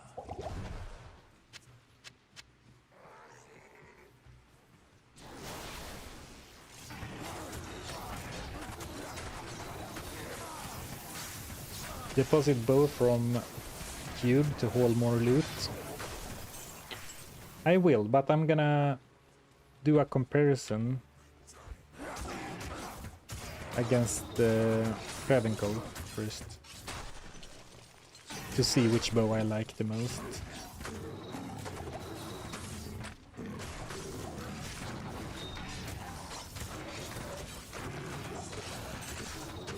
Oh, I'm about to level up too. That's good news for the gambling shenanigans. I've been gaining like 3 or 4 levels in Act 3 so far, which is unusual. As I mentioned before, I tend to skip a lot of enemies.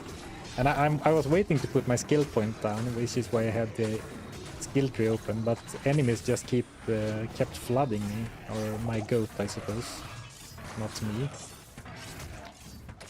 They were not flooding me, courtesy of the goat. Okay, so let's see. 1 more point would go up to 1471, but if I put it here, it's exactly 1471. So this time, a point in Goatman and a point in Blood Oath gave exactly as much life. And in that case, I think Blood Oath was better. A little bit more resistances, a little bit more damage taken goes to my demon. I think that's base defense, but... I am overburdened. There's so much loot here that maybe I should have put the bow in the stash between where I was and the Travenco. Because now I'm gonna TP back like 2 times just to pick up the stuff from the bridge.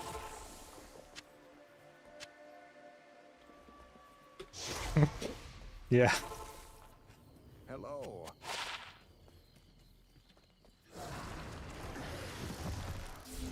Greetings.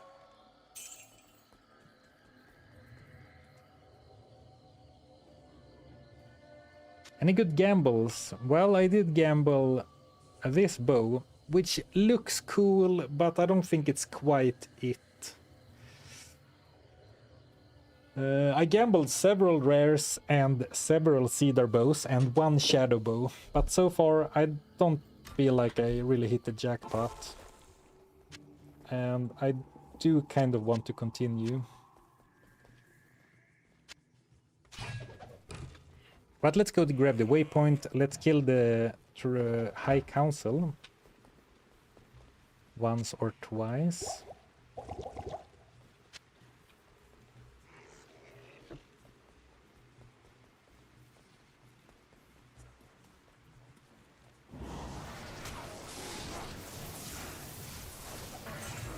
Yeah, the spin the wheel paladin or barbarian was probably the hardest. Good day. Or the crafted only one. Mainly because that was in hardcore.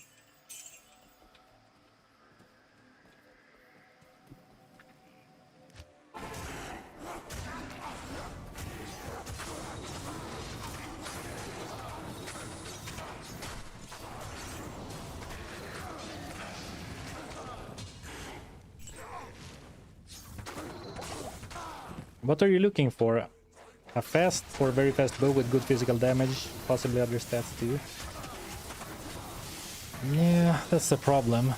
I'm looking for a good bow with good physical damage, but whenever I see one with decent damage, I discard it because it's not fast enough compared to the bow I'm using.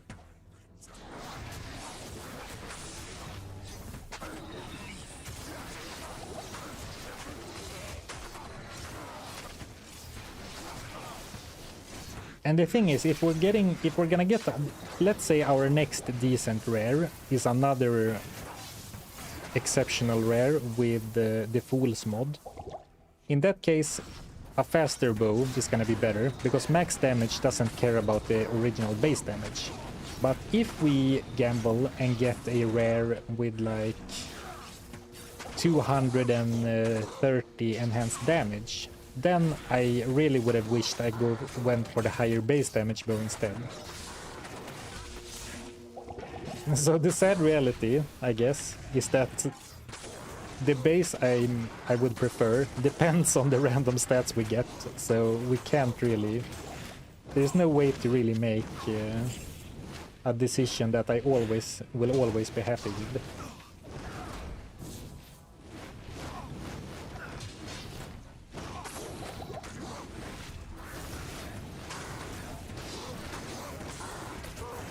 But you know what? I think I would be happier if I got a fast bow with very high ED than if I got a good base damage bow with slower attack speed and no ED.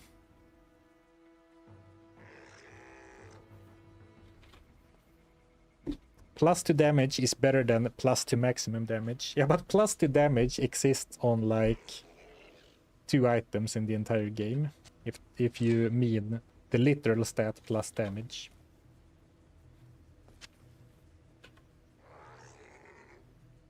Oh, I don't have the heart yet. Whoops.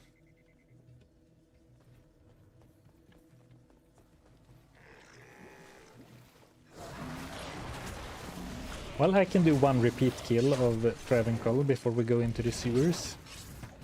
Now we have established kind of a baseline. And I'm not measuring anything, I'm going on vibes alone, which feels the best to use.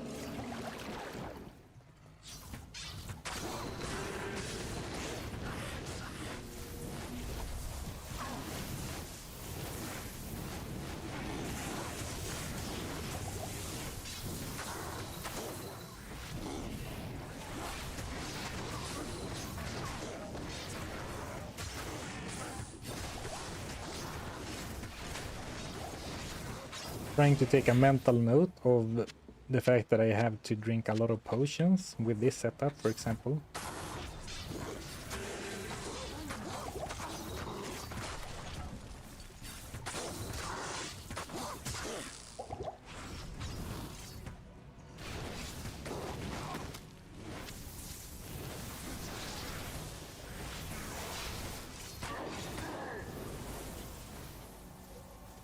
Oh, the Travancore or the High Council is not dead, actually.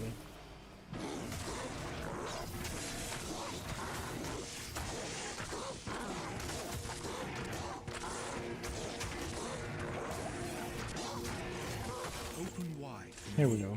that I might step inside. Okay, let's do one more with the other bow.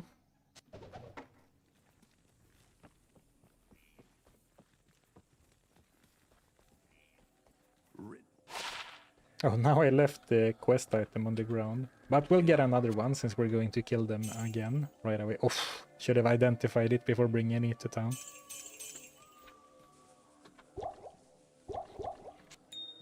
Good day.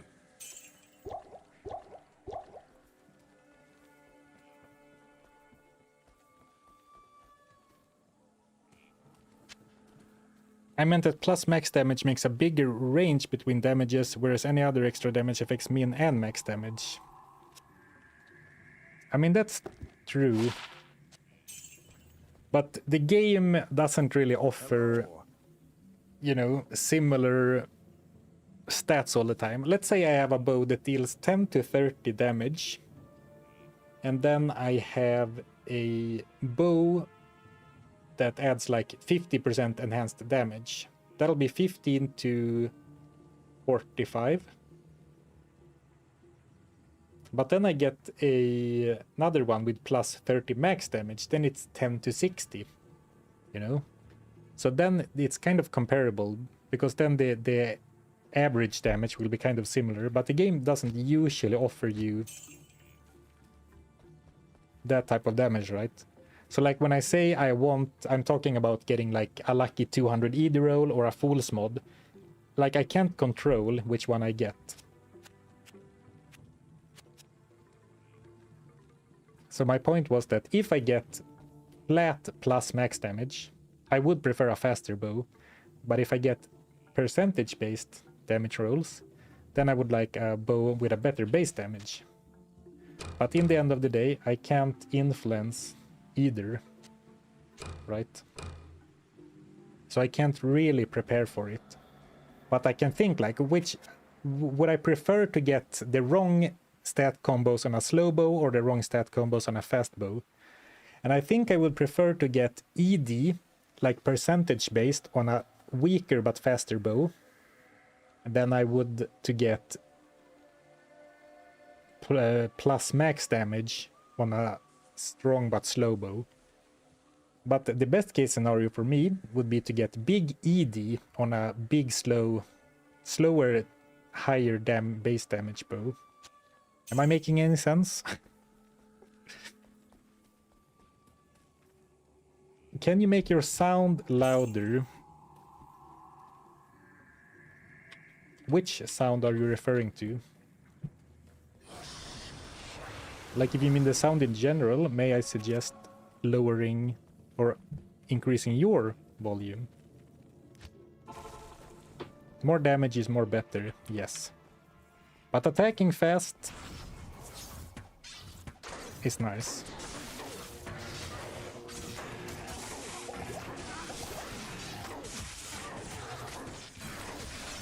The voice, well...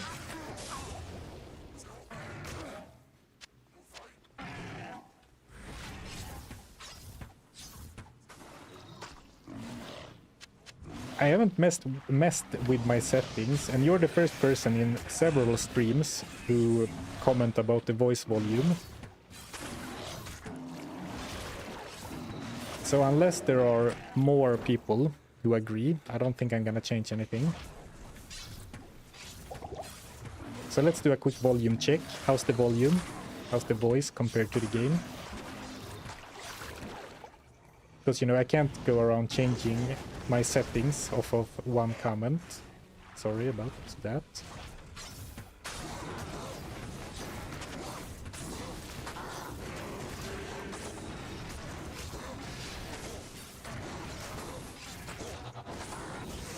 So from a mana conservation standpoint, this bow is absolutely superior. Like, if I attack slower, I drain my mana slower. Duh. And because of the higher base damage, my 5% mana steal on my helm adds more mana per attack that I hit. But it does feel like the DPS is significantly slower. I am overburdened. Ooh. What a charm. But I don't have space for any more charms. Okay, let's see. Sound is fine. Sorry, couldn't hear you. Can you repeat? Voice, volume balance is fine. Perfect. Sound is fine. Sound is fine. Alright. Combat effects are a little high compared to your voice, but not crazy. It seems fine. It's fine. It's fine. Okay. Mostly that it seems fine. But no one said that it was perfect. Or that it was beautiful. The best thing they've ever heard. So maybe it could be tweaked slightly.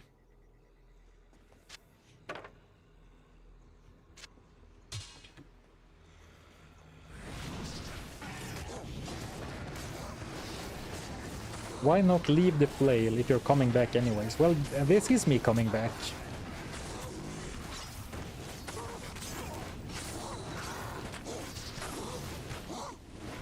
Well, if we're gonna do more runs, I guess. Sound level is fine, it's your voice that's... never mind. Ouch. If you sing, I will say it's beautiful. I guess I'm gonna have to settle for fine then.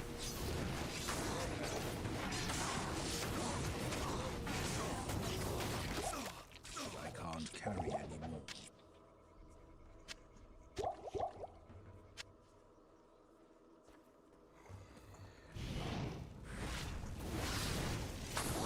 Yeah, I need the heart, but I'll go get it after finishing up the kill on these ones.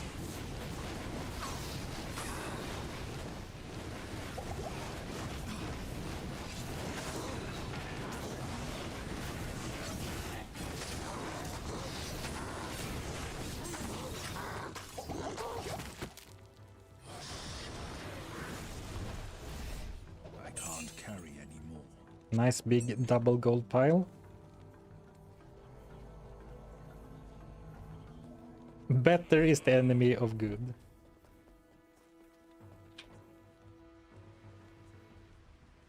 There's also an English idiom that's like, good is the enemy of great, which is like the opposite, I suppose, of the saying you're referring to.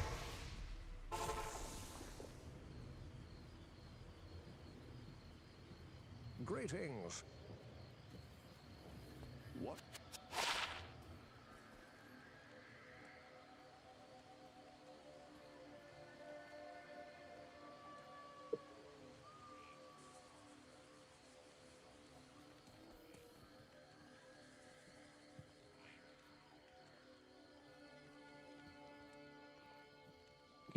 If you could mute the guy in the corner, that would be great. Can barely hear the game.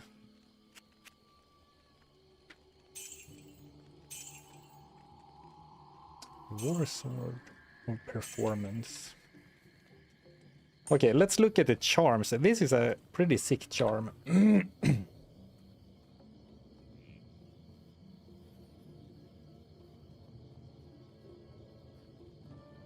The saying is, do not let perfect be the enemy of good. Yeah, I know that's usually what it is, but I've also heard the opposite, like, good is the enemy of great. Because if you try to make something that's like, oh, this is really good, instead of going for, like, making the best thing ever, you'll settle for fine, instead of going for amazing.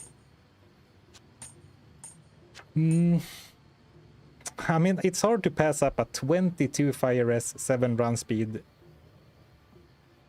grand charm. I mean, yeah, I could swap it, but why not add it? But now we are really strapped for inventory space. I guess we don't necessarily need the attack rating charm, especially if we're going with this crazy son of a gun. But I don't think we're going with that crazy son of a gun. We're going with this slightly more humble son of a gun. That's like 300 attack rating.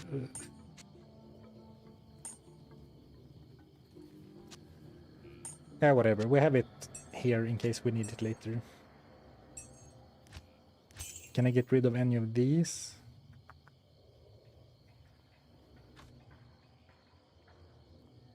It's hard to complain about finding like 22 free resistances that goes in your inventory. It's hard to complain, but I kind of wish that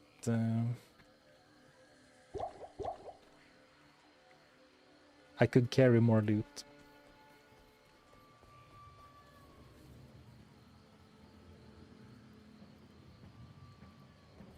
Good day. Okay, let's go to the sewers.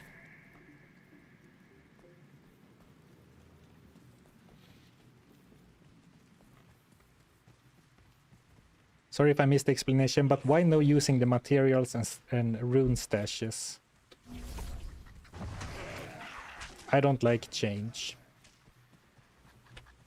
All this new humbug. The real answer though is that whenever I do challenges on stream, I keep them isolated from the rest of my characters. I don't use the shed, like gear from the shed stash or anything, or like help from outside characters. And instead of always clearing out my shared stash tabs, I simply don't use them. And in a way, since I haven't ever started, like fully started using them, I don't actually suffer that much.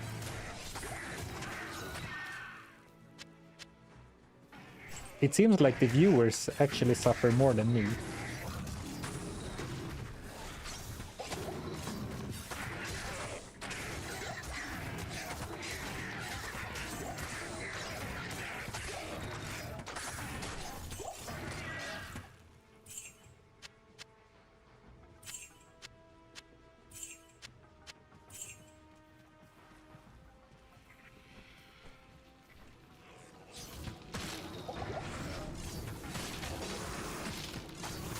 Yeah, people have also instructed me how to take the file that is responsible for the shared stashes and like make a backup and delete it.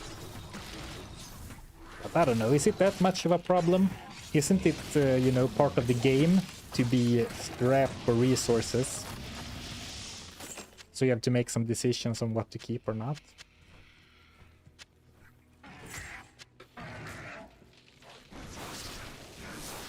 I mean, at this point, I'm gonna keep refusing it just for the engagement. Nice transition. Speaking of engagement, it's been another hour, and I'm running a bit of an experiment today. Whereas I usually don't ask for likes and comments and subscriptions, etc. that often. Well, sometimes I do, of course, but I wanted to see if it actually matters. Like, does it matter if viewers like a stream or not? So if you're watching on YouTube, please like the stream to help me see if it makes a difference. So if, like, usually the like to viewer ratio is kind of low on streams, and you know, I kind of don't think it matters. So if you would kindly hit a like on the stream to see if it makes a difference, I would appreciate it. Any difference right now? So far it looks very average. This right now it's like 340-ish people watching, which seems to be exactly the same as last 2 or so streams. But I can't see how many people have actually liked it.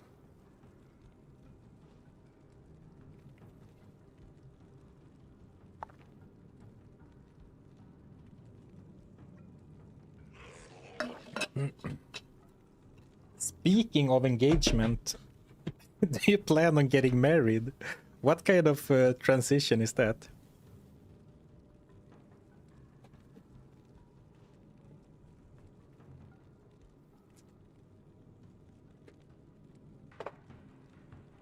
Oh, 343 likes. Well, thank you so much for the help, because at least then I know that people have definitely participated in the experiment. I appreciate that.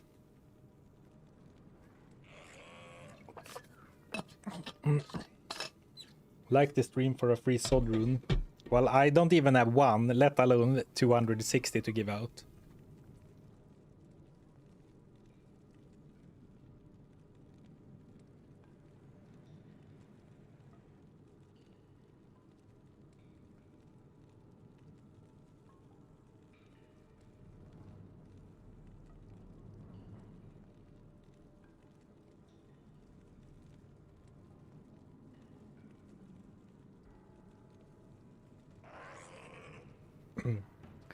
Sorry, I had to clear my throat.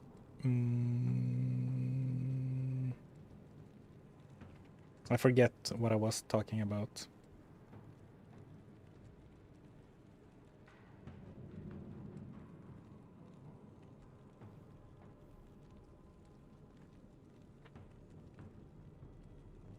Well, so far it doesn't seem to have made a great difference either way, positive or negative. But also, it's kind of hard to, you know, YouTube and the algorithm and everything, there are so many factors that are more or less unknown.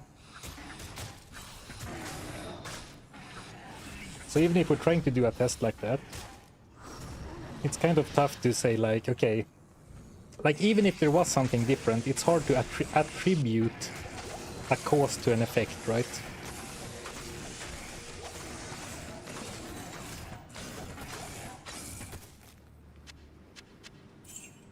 Which is why, you know, be careful about people who are very certain about the way YouTube works. Is my tip in general.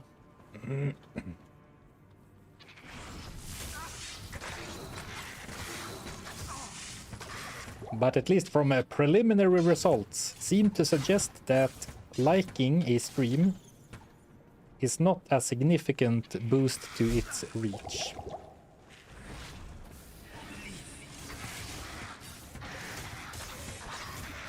But I made the mistake of taking a statistics class when I was at university.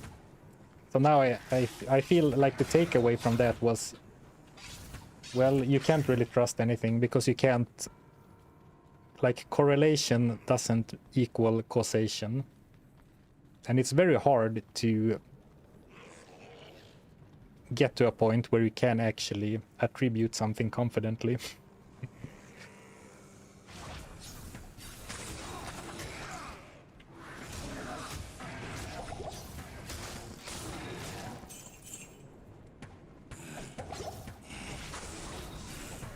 And then I listened to Fooled by Randomness on audiobook and got even more confused.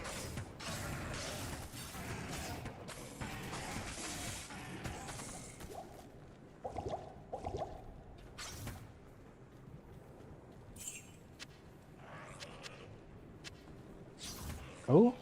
Oh, this might be just a random pack of bats. Yeah, it's not the one... Oh, what's it called? Ice Wing... Blink... Ice Blink...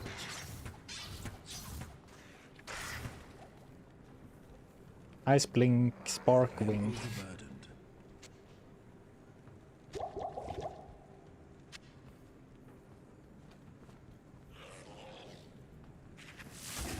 Ouch!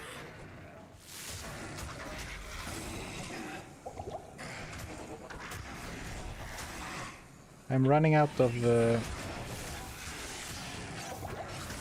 mana again.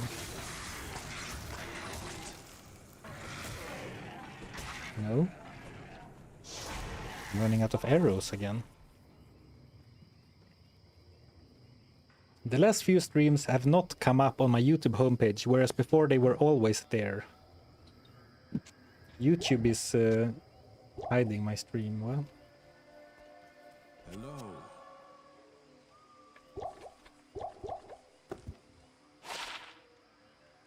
ooh, 35k. I will say though, the only thing I have noticed, you know, a big impact on stream viewership is that more people tune into the streams when I have recently uploaded a video, which makes complete sense, right? Like, I assume not all, but most people who are watching this stream, since I haven't uploaded a proper video in so long, are kind of regulars.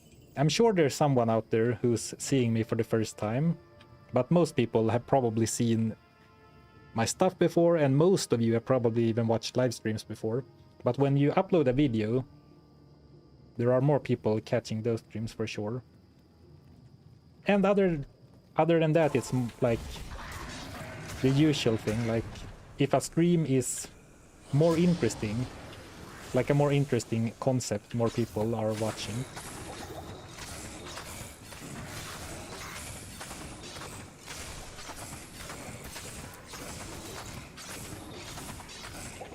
Like, not that anyone asked, but if there's any budding YouTubers out there, I think that it will serve you well if you care less about the stats of a video and more about trying to make something as interesting as possible. Like, spend more time trying to come up with ways to make an interesting video than looking at your stats behind the scenes.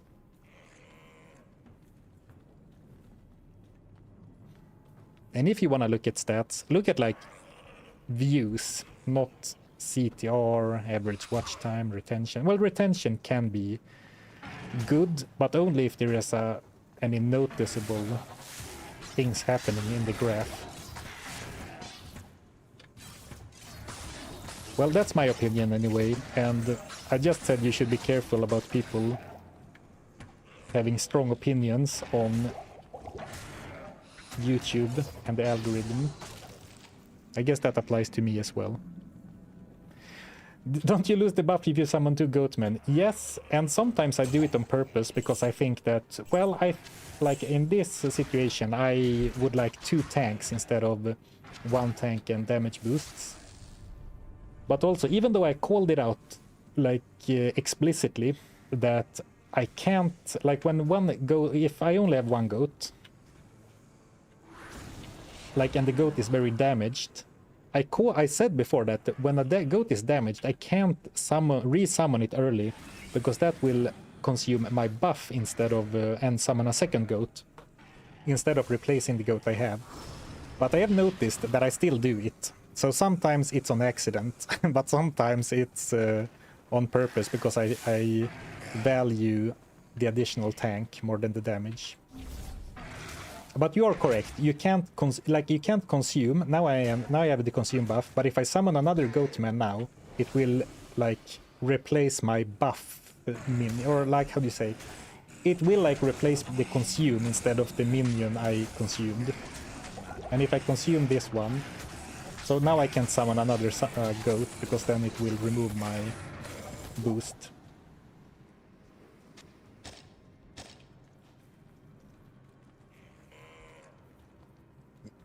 Sometimes I'm very good at giving long answers to short and simple questions.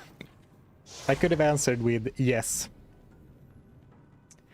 Tell us your thoughts on the Monty Hall paradox. Well, to me it's very simple. Greetings. The way the Monty Hall problem is set up, it is very clear that you should switch to the other door. But that is such a specific problem that is set up that I don't think it's very useful. It's not like applicable to real life very often.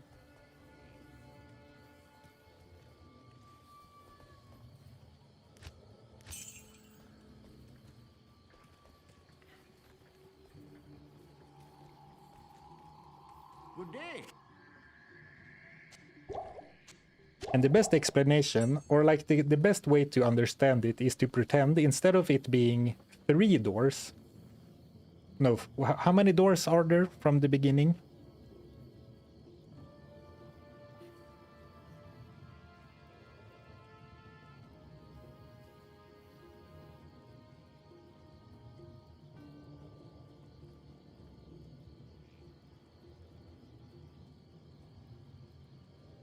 Hello, good people of Tristram. Hello, hello.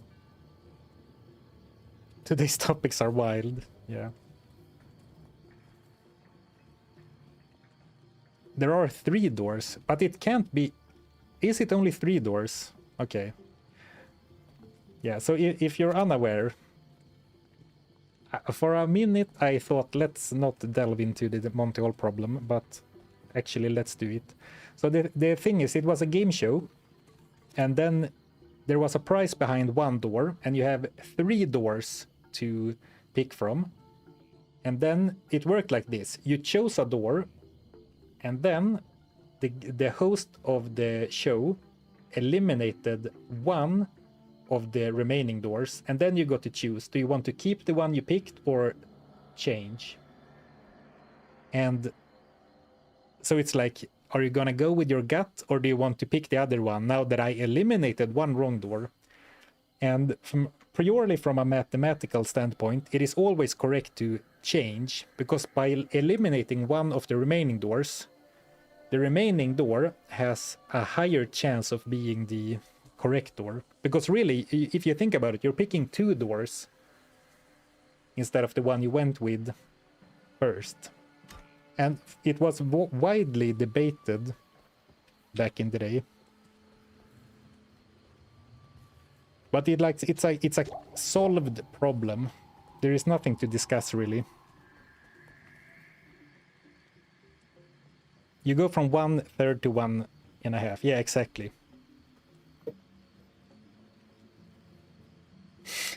Inglorious bastards. I guess I wouldn't have gotten caught. Drei Glasse! Doo-doo. I actually saw Inglorious Bastards recently. Speaking of wild topic switches. Oh man, I feel bad for the people who are really invested in this run, because I keep getting so sidetracked.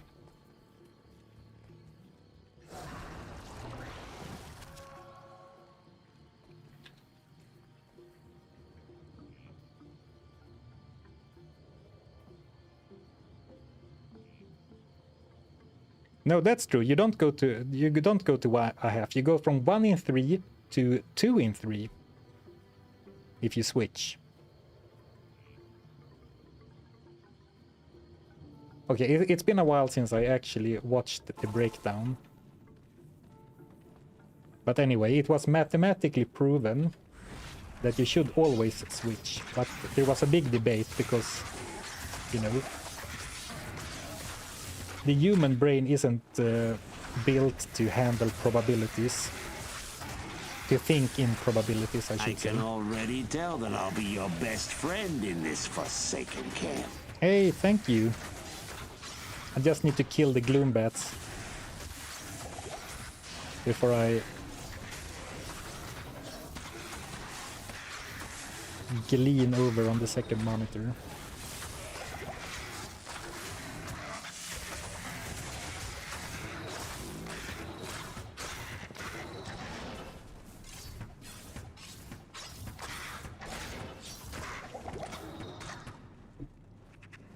Icehawk Riftwing, so I wasn't even close when I tried to name them before. I think I even called them Ice Blink, which is of course an item. Thank you, Zest Riddle, for gifting a sub to Svensson. Thank you, thank you. And oh, thank you, Lauren Kolo. Thank you, Lauren Co. Love Pump, for the Prime sub. An hour ago. Sorry I missed that. Thank you so much.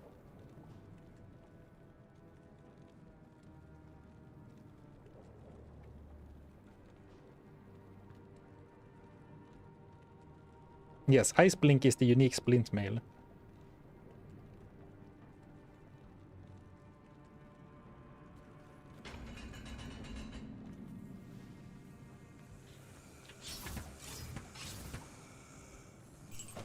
Okay, we have the quest items. I am overburdened. So we could try to farm Travenkal for a bit. But honestly, I saw like 4,000 gold piles. Is that really worth?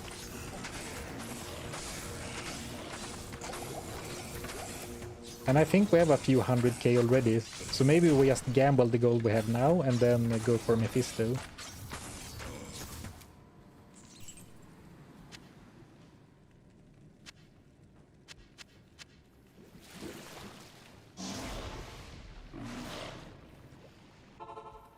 You.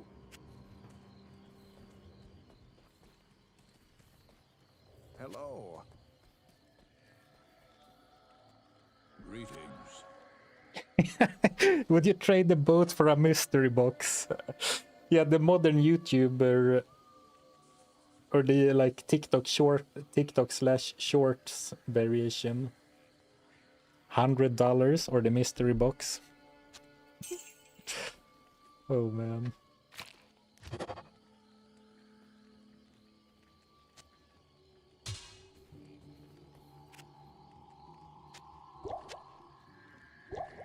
One rune or the unidentified amulet.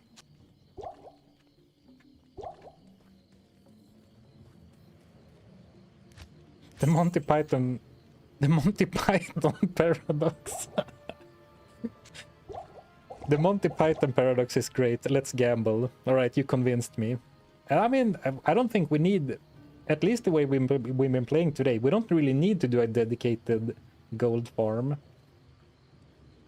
And honestly, I don't have that much gold find, but I was expecting bigger gold piles from Travenkal. So at like 4k, it's like whatever. Greetings. Okay. I didn't actually mentally decide on what to do.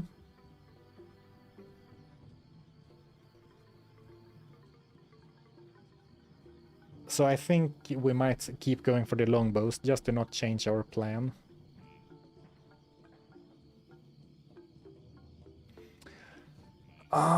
Or if we go for the...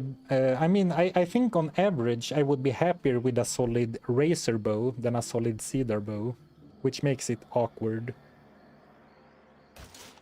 Yeah, screw it. We'll do one round of hunter's bows, and if we get a blade bow with 250 ED that could have been a shadow bow with 250 ED. I'll be sad, but I won't be crying because it will still be an elite bow.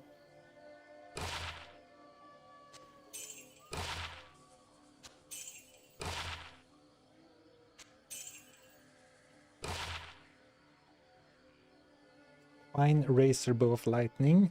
Worse, but exceptional.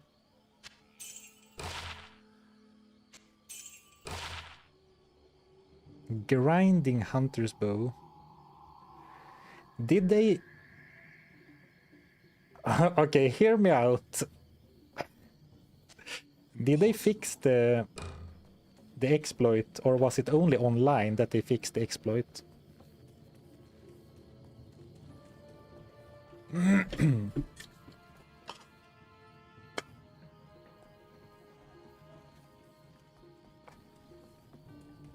Greetings. So what you would do is you go to... Oh, of course it doesn't work because you can't go to legacy graphics in Reign of the Warlock. Okay. Okay, so the exploit that used to work is that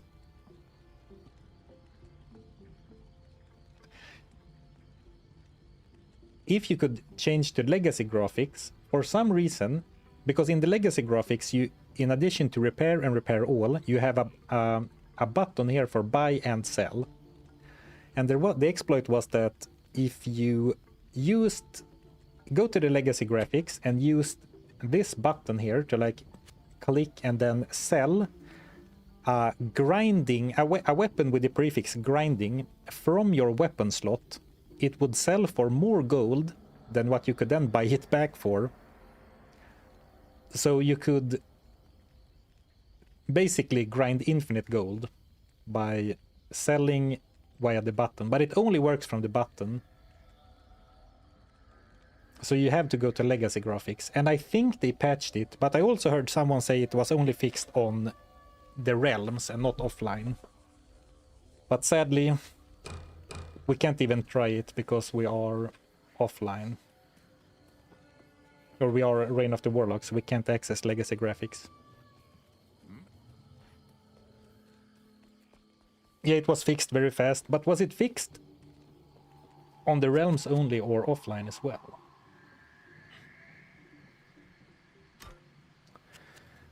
Actually, hear me out. 52 to max damage. Like, the average damage on this one is higher than this one, right? But the attack speed, attack rating, poison, I will keep this one, but it's a pretty nice stat. I mean, what's that? Like 30 average damage, whereas this is like 20 something.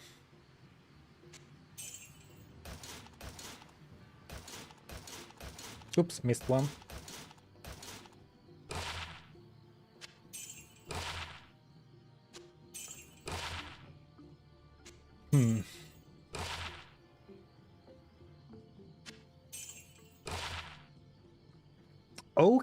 Okay, but here we go again.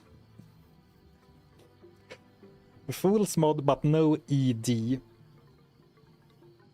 But I did say that I would prefer a fast bow with this stat, right? Than a slower bow with this stat. And actually, these stats look really nice. I can't. So that's a W in my book. Oh, and we got the blade bow. Blade bow of carnage.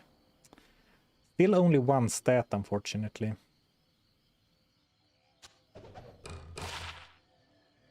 Strange razor bow. Okay, last gamble. Oh. How much are we missing? Like 30 gold? Silver hunter's bow, okay. This one we will be using for sure. I mean, +8 to min damage is solid too. I glossed over that. So +8 min damage and the Fool's mod. Haven't we been getting a suspiciously high amount of Fool's mod? It feels like the game is trolling me. Like the game is telling me to The game is telling me to is telling me that I'm a fool, basically.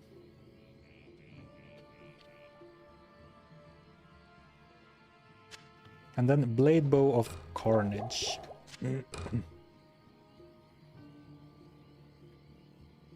I mean, the damage might actually be higher, but you lose out on all the other juicy stats. Let's take a short side quest to upgrade it.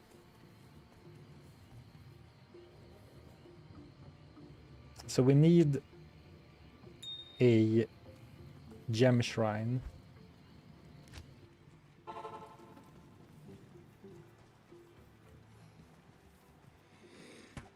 Everyone's favorite segment on Surf and Streams, gem shrine hunting. And judging by the map, like what I have explored around the waypoints, it kind of feels like we have done this already in Hell. I remember we did it sometime, but I didn't remember if it was in Hell or earlier. So only one really close, but it is very close to the waypoint.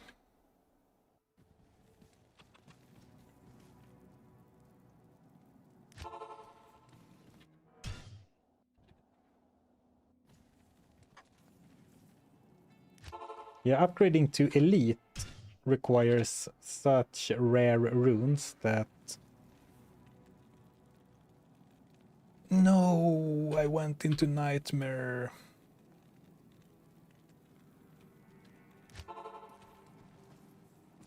Well, not too bad. Then we can...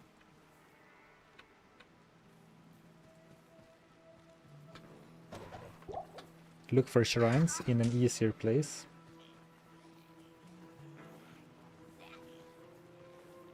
And then go back.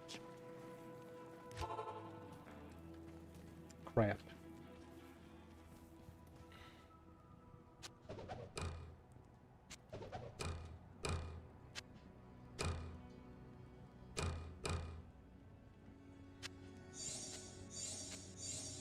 I can't.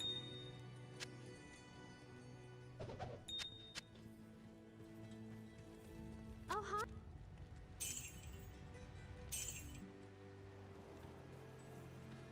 What a nightmare.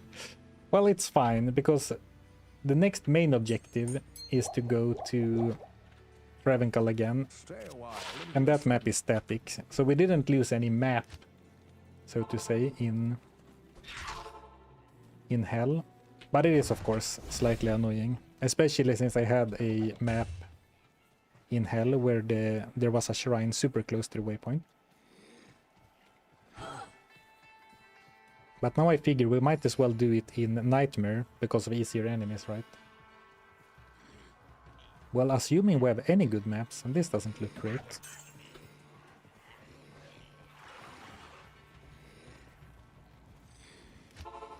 Never heard Charcy say, "Oh, hi!" She only says that to her best customers, which actually, that doesn't make sense, because this time we haven't bought anything from her. Okay, so this one's close. Is there another one?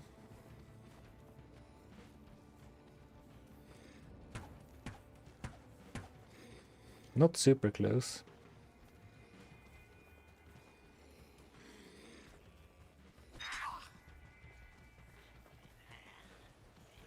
It's only at normal and exceptional the razor bow outdoes the edge bow. But isn't the blade bow faster than the spider bow? Or do they have the same speed?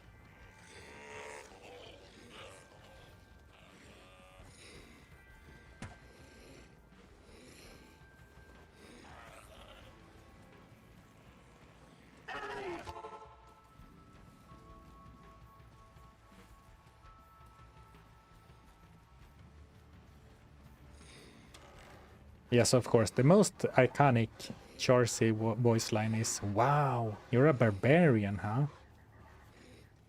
She's so impressed.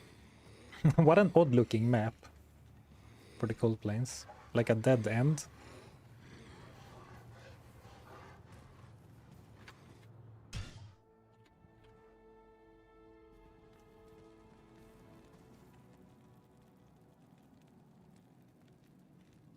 Hunter and composite bows are fastest at -20. Normal bow is -10.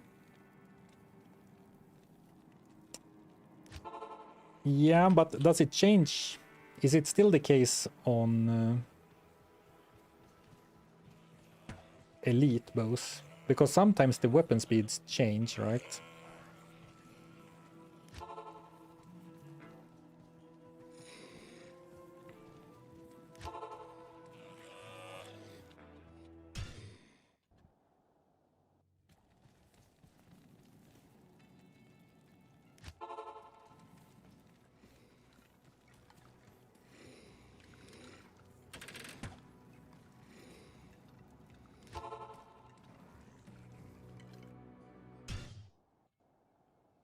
Do I have the... Oh, yeah. I just need to make sure I actually have the gem in my inventory.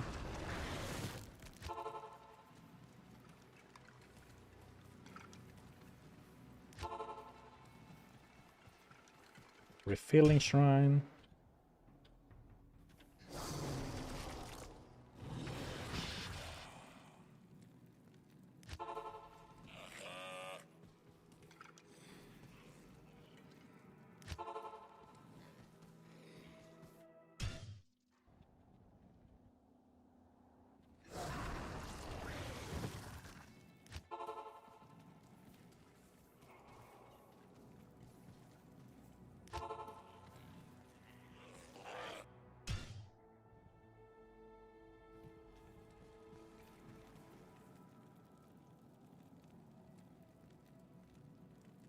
Aren't gem shrines more rare in Act 1 compared to later?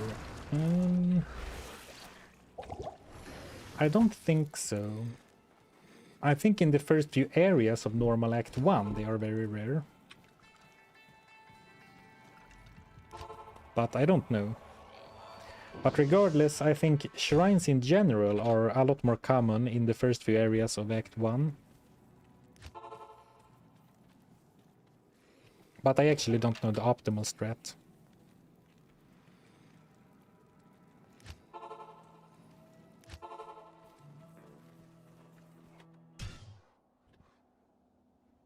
And like, we're only looking for one, so I don't think...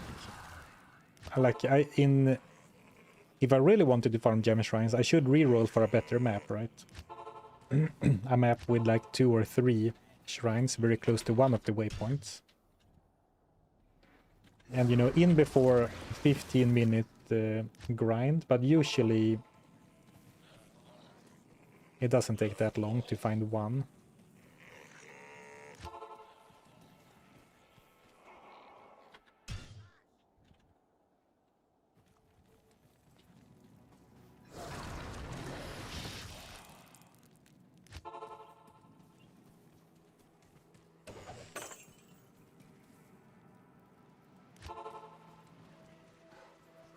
Here we go. You just need to be lucky, that's all. Okay, back to hell.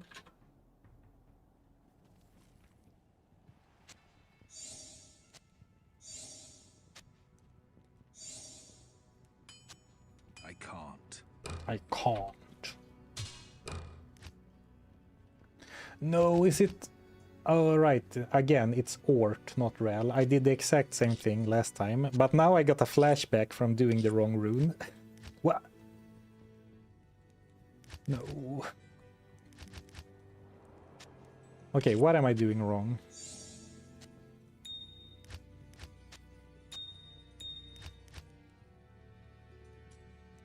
Rare Hunter's Bow.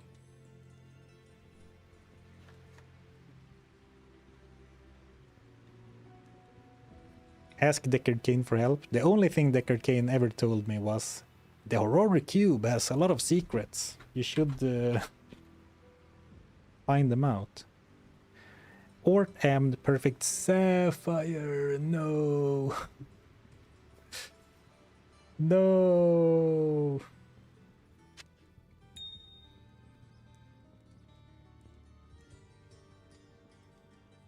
The diamond is for sets, no, for set and unique armor. And the emerald is for set and unique weapons. Man. I mean, it's still better, I think.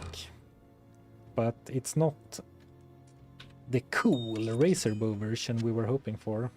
And now the gem hunting session was completely wasted. You would think one would double check before doing something, some grind like that, but I guess not. So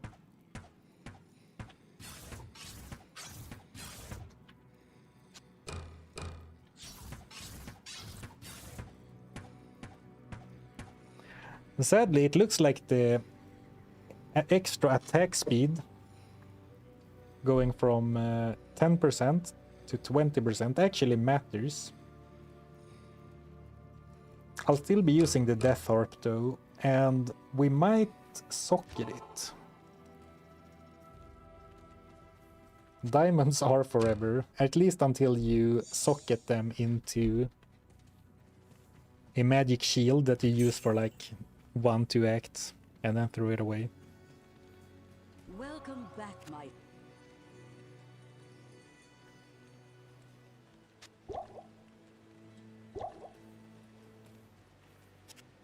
Get gloves with 20 IAS. Yeah, the sad part is that I used to have a pair in the stash, but they only had 20 IS, nothing else, so I threw them away.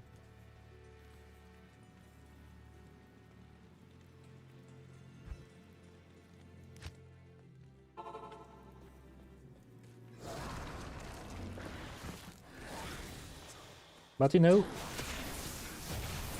15,000 attack rating.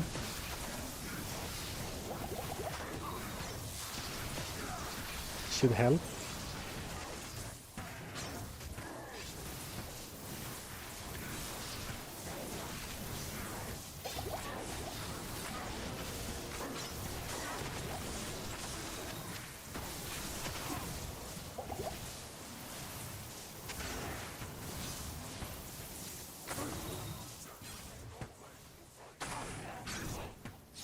So when do we grind more for one hit challenge, or do you think the next boss is impossible? I don't think it's impossible, but he'll requires a lot of grinding for like very specific items.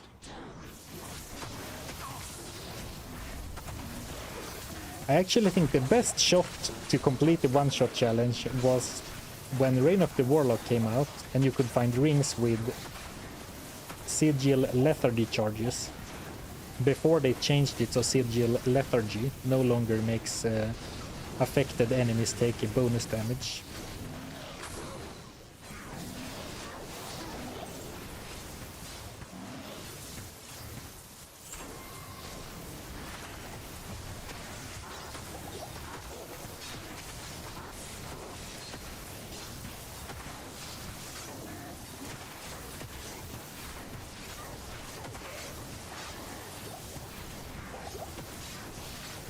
Can't believe we're missing with 15,000 attack rating.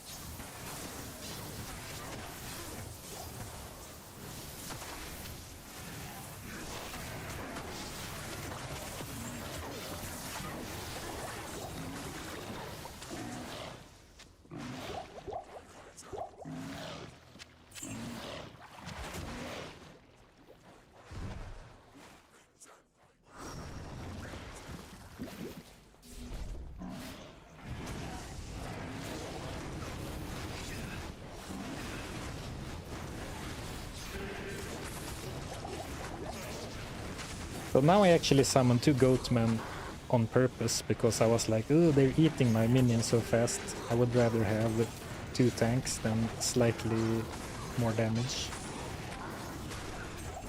And I think once we go into the later acts, that might be more common, that I don't use consume as much.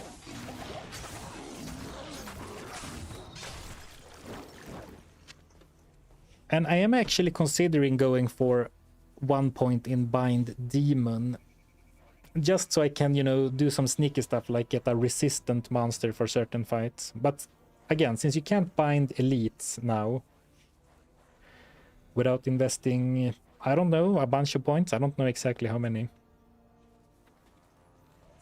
it doesn't seem as appealing to me.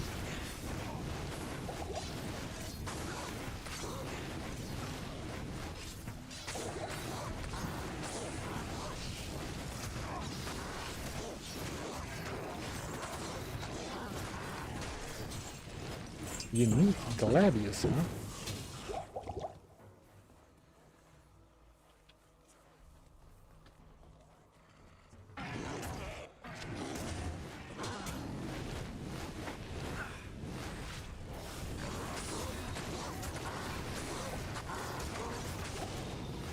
Oh, it's 15 for elites, 20 for unique. Yikes. Well, so then you basically need to spec, like go max to do it, which is fine. It was a little bit too crazy before when you could bind Hefasto with a single skill point. But it was also fun. Yes. Yes. Bloodletter, a very solid mid-game melee weapon.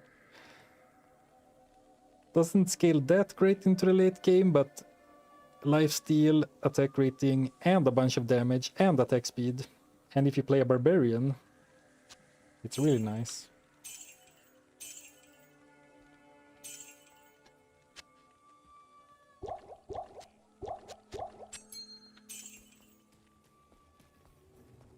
The Wild West, that was the Range of Warlock launch. Yeah, and you know, for the first time since I started making videos, well, I guess it's not exactly true, but like one of my old videos are now outdated because they changed it so you can no longer use a shield and a two-hander with the Warlock, which is what I did in my basic attack only run. Hello. Though in a way I'm glad I got to use it once, because it was very glorious to not have to pick between damage and safety, but just get it all. But I think it's a good change. It was a bit too strong. Yes. Will you shale the bow? You know, why not? Let's do it after I beat Act 3 though, because now I'm like in the middle of questing.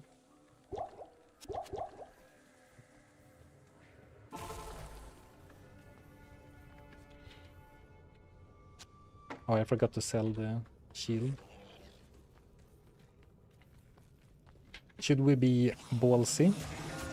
Well, I guess running into those guys right away answered that question. Not really.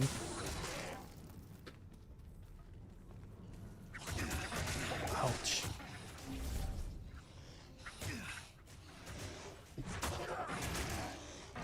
I guess we need to take it safe and slow.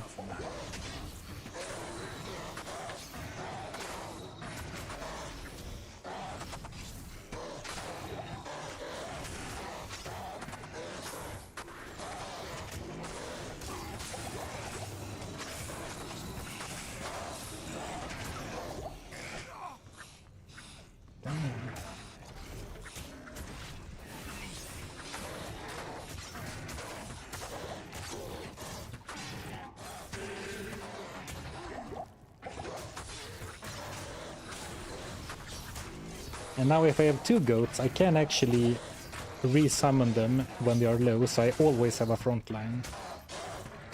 So I guess it's goodbye to the damage boost from Consume.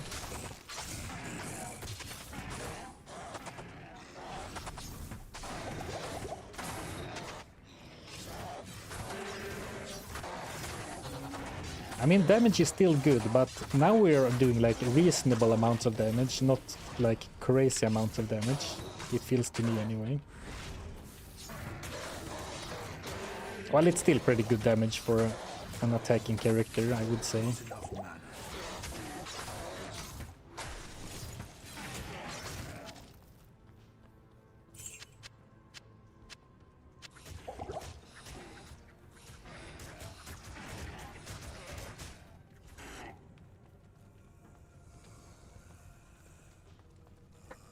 It's my birthday tomorrow. Light radius challenge for me.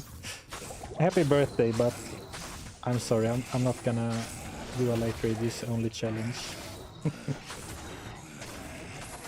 How long have you been uploading / streaming? I think I've been YouTubing for a little over 3 years. Streaming for about 2. Though the streams have been a bit on and off.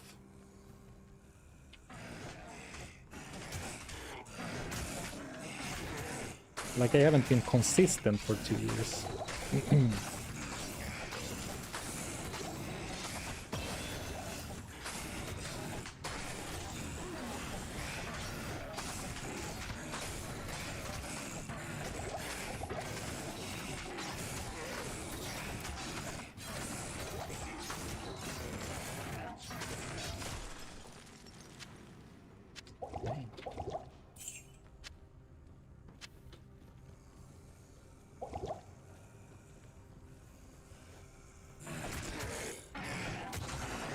So we're looking for a area that goes this way, but the map is not going in that direction, sadly. I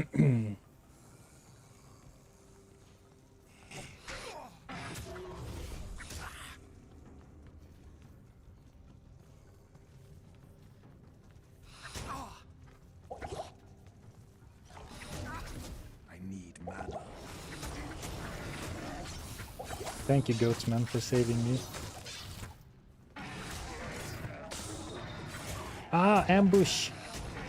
The goats tricked me. They chased the dolls in one direction, then they respawned behind me and aggroed other enemies. I got like surrounded. Stay a while and listen. Greetings.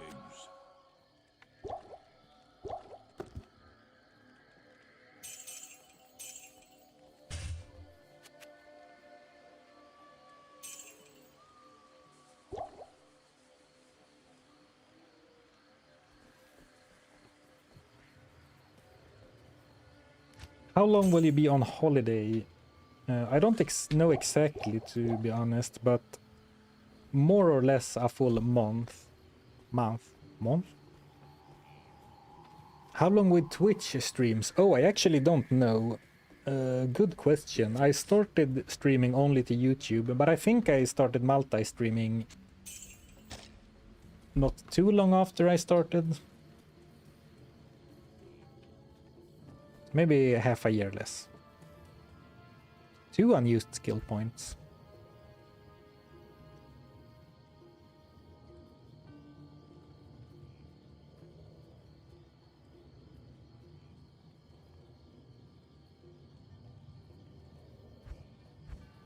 Like the rate at with this grows is so bad. 1% more minus defense and 1 second duration.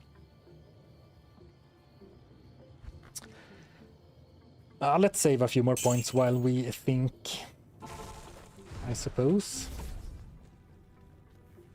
Hey, thank you, Romeo, for the super chat. I appreciate the support. Thank you for the awesome content. Hope you enjoyed the holiday, but also hope it's not too long. I'm glad you like it. Glad you like the stuff.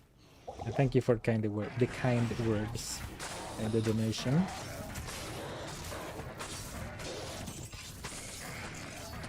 It will be long by, you know, streamer standards, from what I can tell. But I'll be back.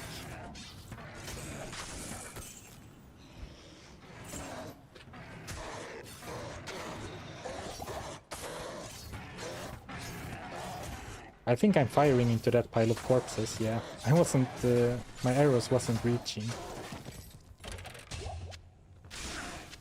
So we have a very strange map on our hands. Oh, it could actually be here. Oh, okay, that's lucky. Lucky that I randomly saw that. And now I'm gonna do this strat, which I talked about a few times, but I never used. Like, use Death Mark to scout ahead.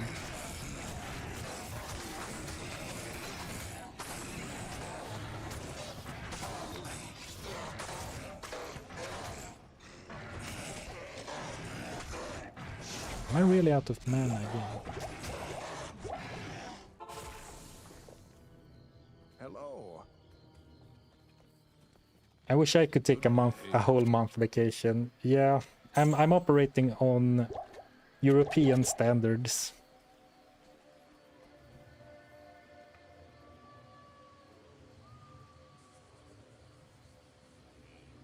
Oh hey, Bayhumet. How long will you be streaming today? Oh, I'm only on for like 1 hour-ish. So thanks for suggesting me as a raid target. But today I might not be the best target.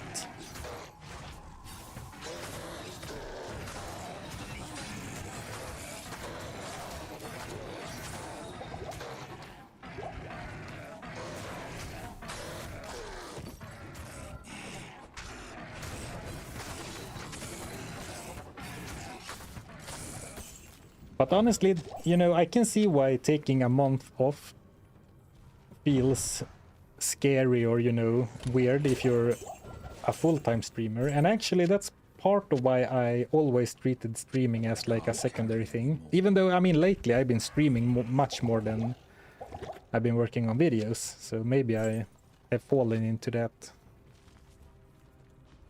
still. But like when you're only doing things when you're live, I can understand that it's scary to like take a long vacation. Whereas a video, you can schedule videos in advance, you can, you know, get some views on your backlog even when you're not actively working. So in that way, videos are real nice.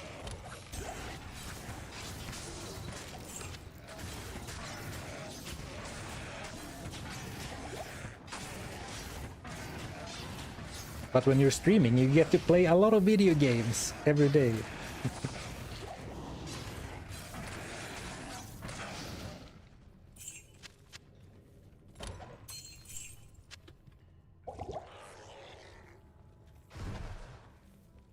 Man, we've only made it through this act in 3 hours. And here I was like, maybe we'll even finish the entire challenge today. Or at least reach Act 5. Doesn't look like it right now.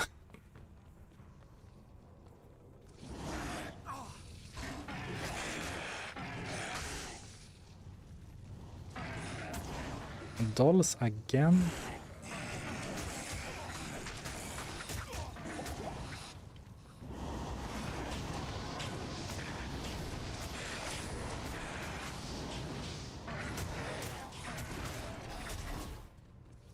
Now this is a dead end, isn't it? Yeah.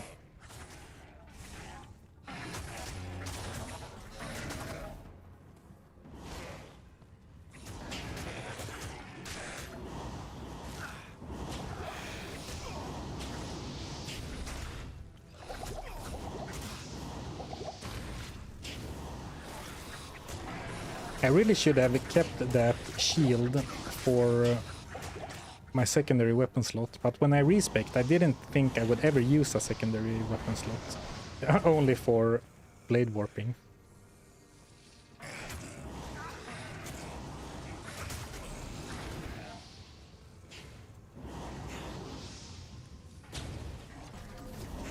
Okay, let's slow down again. We got some free progress, or how to say, by jumping around a bit. But there were a few pretty close calls during that. Oh, and beautiful. Here's level 3.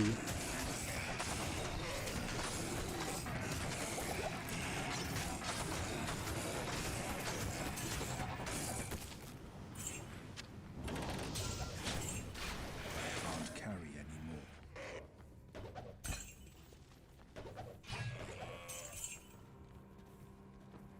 We don't have the waypoint, but we're not gonna grind Mephisto. Hello.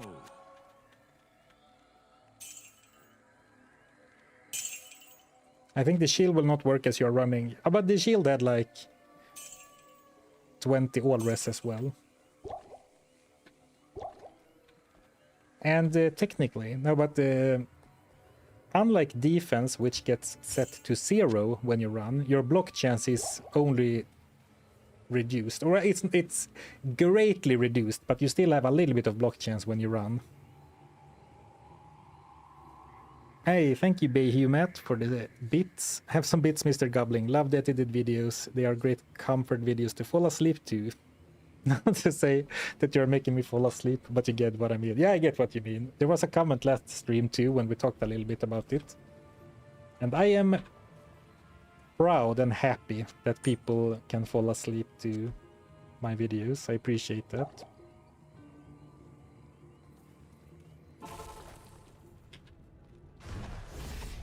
Okay, let's hope for a few enemies in this place, and then I'm down to cheese Mephisto if needed.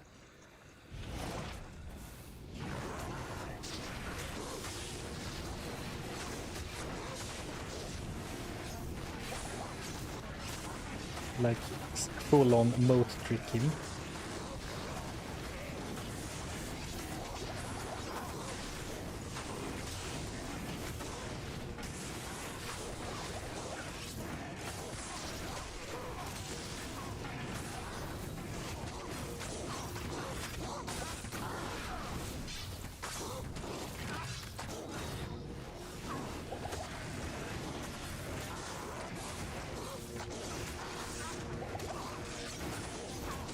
Oof, here we go. I am overburdened. Lots of gold, nice. But the defense situation is sketchy.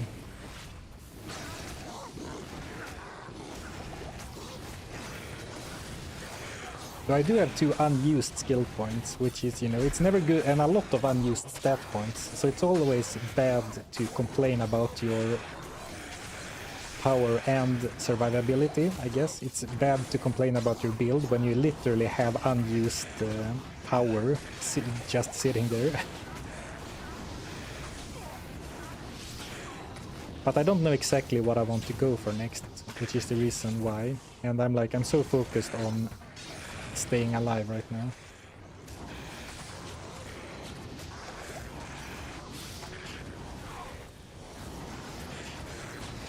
Oh, he's not dead. I thought for sure the Y-end guy was dead.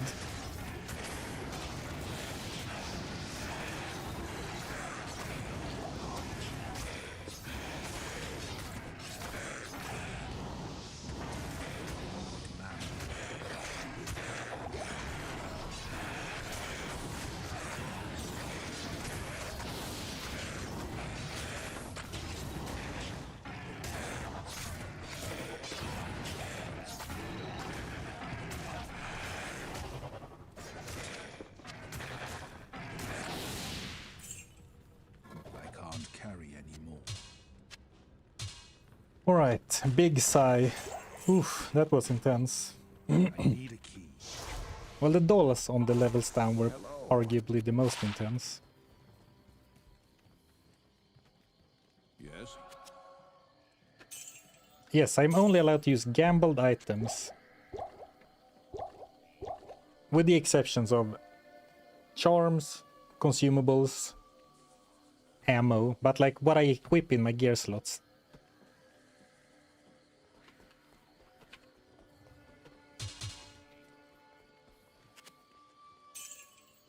Ooh, 35k for a dimensional blade.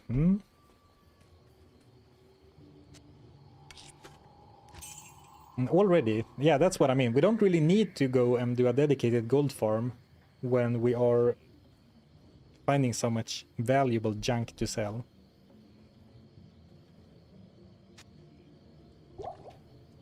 Sorry, valuable goods.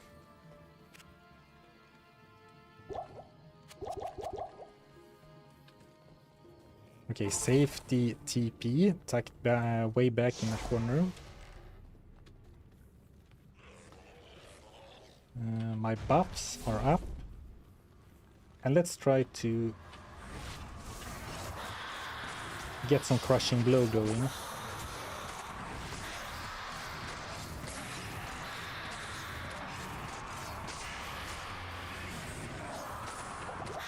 Oh, this is going really well.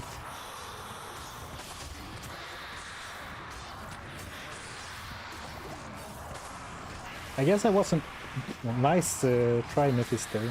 Lull me into a false sense of security and take a pot shot. But what I was saying is that I'm kind of surprised how...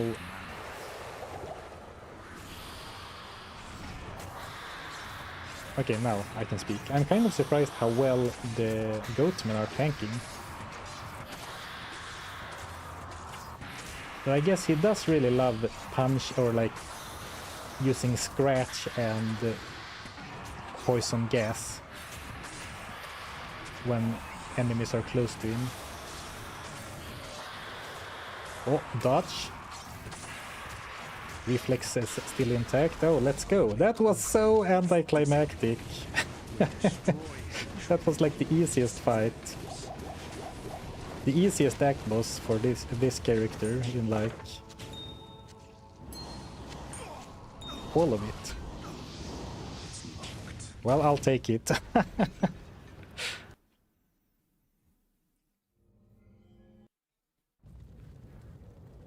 Yeah, damage is better than expected. Yeah, damage is solid, and they were tanking surprisingly well. I guess their weakness is like getting, much like melee character, the real weakness is getting like surrounded by 10 enemies at once. Hail to you, champion.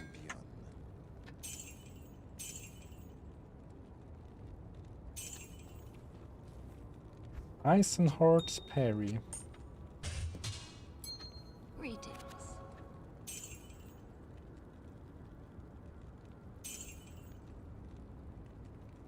Decent ring, but of course we are not concerned with dropped loot.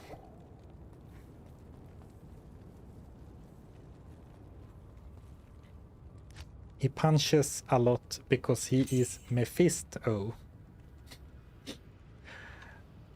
Actually, when we played Diablo 1 on stream, we learned from the in-game audio that he is called Mephisto. Right? Mephisto. So before we go out of town, let's go and socket our bow. And then cross our fingers for a perfect, or at least flawless, sapphire from the Hellforge. Okay, it's in normal, I suppose.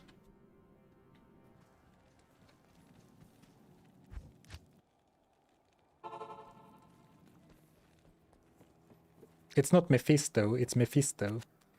But Mephist, like a feast. Mephisto, Mephisto. Or maybe that was a jab at me. You can't tell the difference when I speak. Mephisto.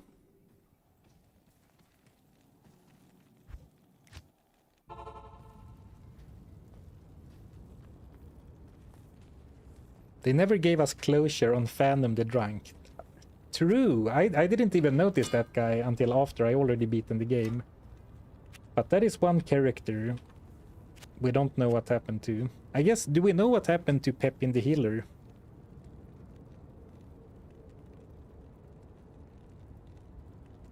Did I put a Fall rune in there? A good thing I saved those heal runes. Thank you, TTD. And now the other people noticing. Whoops. I'm just making sure you are awake. It was a test. There we go. Oh man, the things that happen after like 3+ hours into a stream.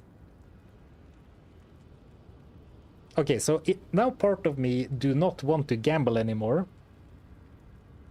because I invested my only socketing quest in this one. But that is of course nonsense. We need to keep gambling. But I'm gonna take a quick bathroom break and think about what I should gamble. So the ones we are not replacing is... I mean, nothing is holy, but the boots, the armor, the circlet... They are all looking kind of tough to replace, to be honest.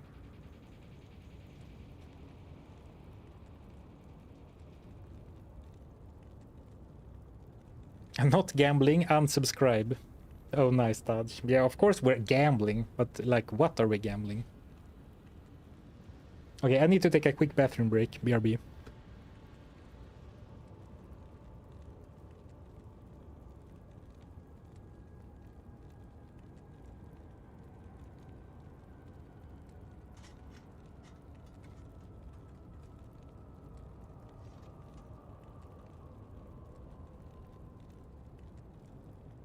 BRB, what should I gamble next? On the gamble screen is such a cliffhanger.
I started laughing because I read, "Are you me-feasting?"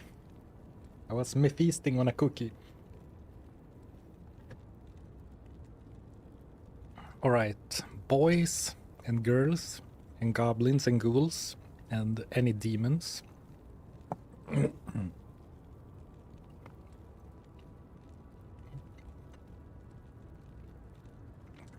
Just give all your gold to Gheed. You don't need anything in return. Just donate all gold directly to Gheed. Cut out the middleman of the thrill.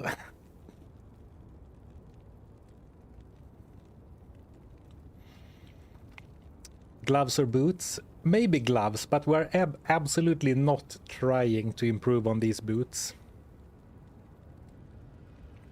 The undeads feel left out. Well, I did mention ghouls, but you're right. Zombies or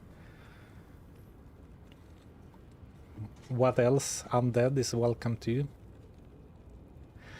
Yeah, the bow leaves something to be desired, even after correcting the socket mistake.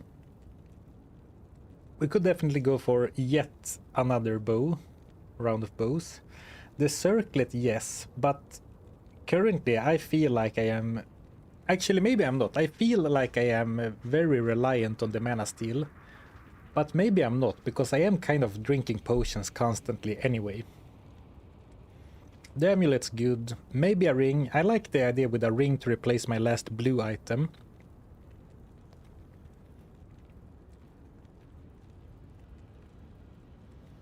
You know what? After I got that extra fire rest charm, I mean, I'm still losing 27 fire res, and we are in Act 4, which has a lot of fire damage. But like, if I replace the gloves with something like 20 IAS, I'm not like dropping to 0 fire res anymore.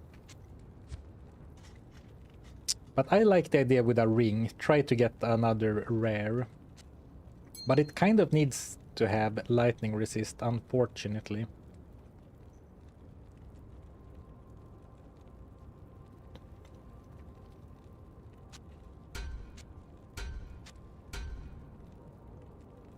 And I mean, the circlet isn't great. I mean, it could have +2 skills, but it has a little bit of everything. Resistances, life, mana steal. Yeah, getting the desired 20 attack speed while also something else is very low choice. I think the chance of improving on a circlet, and remember circlets are very expensive by now, is low, but the circlet definitely has high upside, like +2 to warlock skills and 15 all res and or something like that. Let's see, how much is a circlet? Is it more than 100? We're not doing it for sure. That's like, I want at least like 5+ gambles. Circlets have stopped existing. Hello. Okay, so 76. Expensive, but I could do it. We could go for a bow. But also, since I made a point about, oh, what should I gamble next? I don't want to like, never mind, let's go for bows. So I think let's start with a ring. And only because it's our only remaining blue item. Get lightning resistant gloves, fire resistant ring, solved. Well, that is more lightning res, but we lose the life. And didn't we replace... the last one we replaced was 18.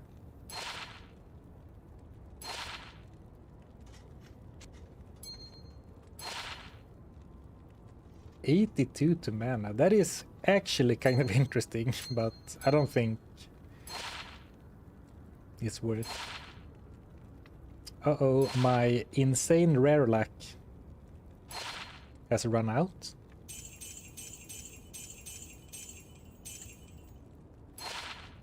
Womp womp. Well, that was anticlimactic.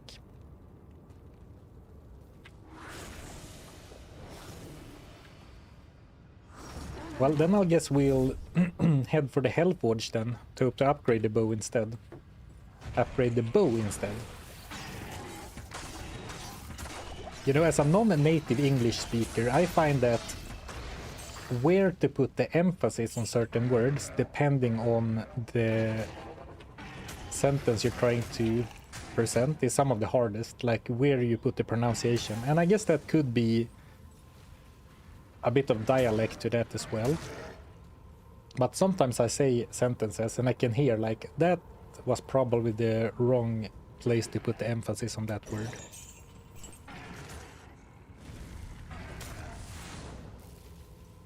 All right.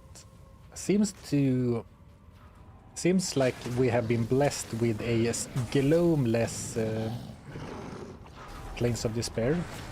And that's always a W.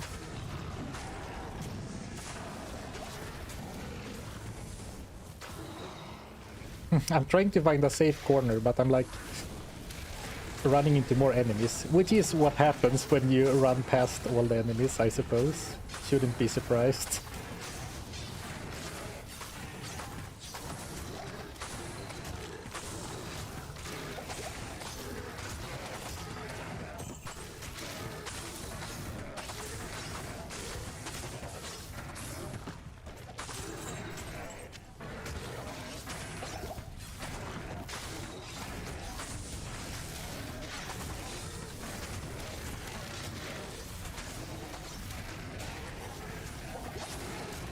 First impressions of Act 4, my goats seem to be super tanky compared to Act 3.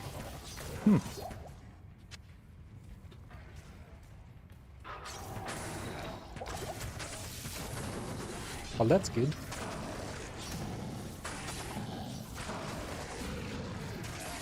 Oh, look at the crushing blow go. Or maybe it's simply my damage. What?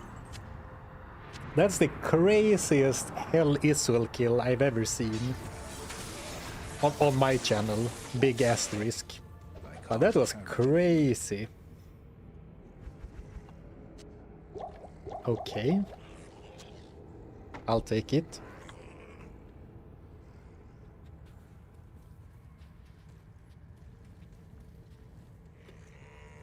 You even say inventory correctly. Just kidding, I mispronounced it on purpose. Well, actually, and something that's funny, like most of my viewers are American. I believe like 30% channel-wide are American. And I learned a lot of English from video games, movies, and other media. But then in Sweden, at least when I was young, we learned primarily British English in school. Which is why I sometimes use British pronunciation and sometimes American. And sometimes Swinglish.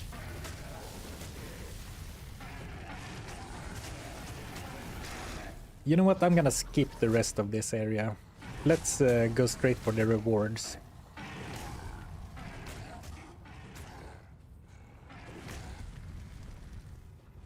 Not even giving Isuel the satisfaction of giving his defeated monologue. Ooh, I can feel the lack of movement speed. Ooh, lucky River of Flame too. Well, Act 4 is going swimmingly.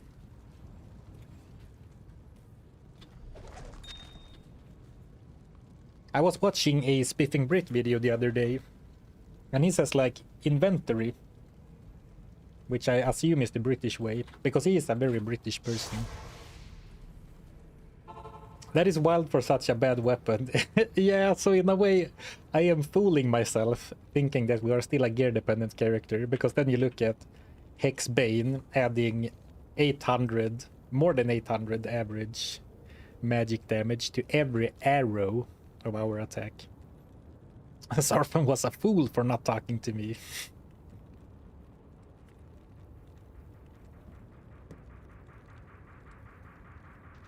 Hey, enjoy your YouTube challenge videos. Thank you, glad you like them. For this challenge, tune into streams periodically. I thought you were skipping using summons. Yes, I did say that at the very start. But then in Hell, I respec to Echoing Strike. What do you need? For the final difficulty. Didn't like it at all. Felt not very fun and too strong. So I instead went for a bow build. But to compensate, I allowed myself to use summons.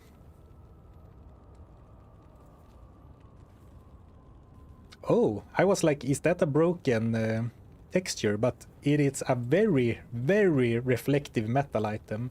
And I assume my consume buff is red. Look at that. The things you notice when you play at a leisurely pace. What do you need? Oh, let's ID by Kane. Power of light radius. Okay, so 4 points. Well, I just said in Act 3 I want to buff my minion because they feel weak, but all of a sudden I don't feel the need anymore. But I think I should still go for something minion related. We could go for bind demon, but without the ability to bind elites, I'm less interested. Could go for more points into consume, mainly because of the damage boost. I mean, 35% per level. So right now it's 633 to 853. So like 650 to 850. Let's put one more point here.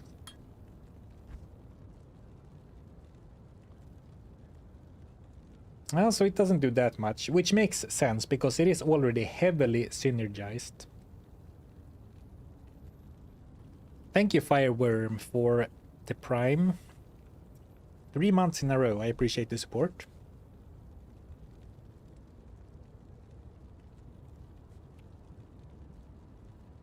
I say inventory.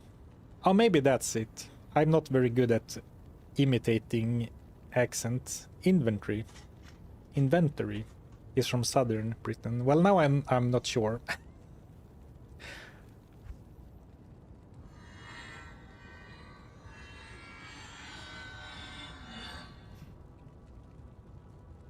Buff your minion off stream, grows. I don't know what you're talking about. Or like, I don't know what you're talking about. I mean, I don't know what you're referencing. Let's go for more Blood Oath. Let's hope to get the physical damage reduction up. Oh, here we go, 8%. Nice even number, 10.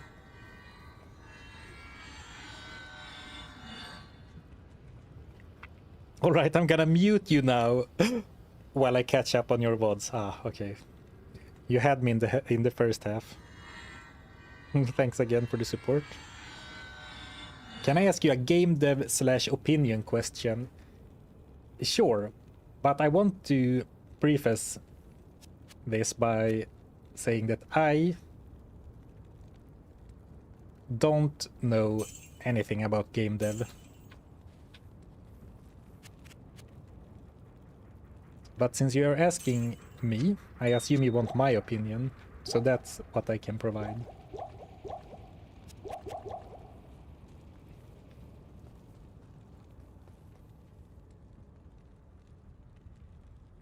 We have inventory and inventory.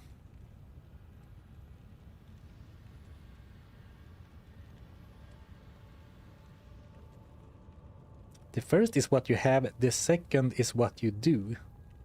Well, now you have me more confused. In a way, I wish I never got self-conscious about the way I pronounce certain things. I think it would have been better to just say things the way I say them. Add a little bit of that Swedish flavor to the content. Good day to you, partner.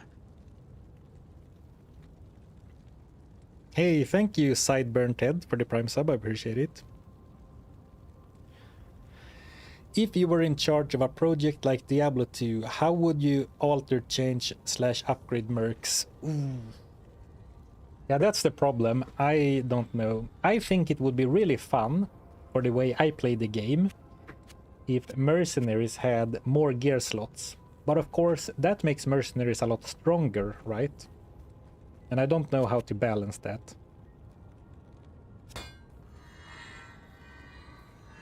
What I will say though, I think it would be fun if mercenaries had sort of mini skill trees.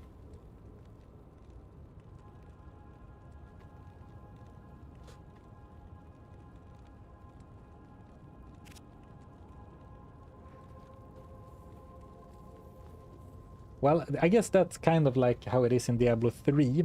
Not skill trees, but like you pick different abilities. But in the end, at least in Diablo 3, it didn't end up mattering much. People went for the min-max anyway.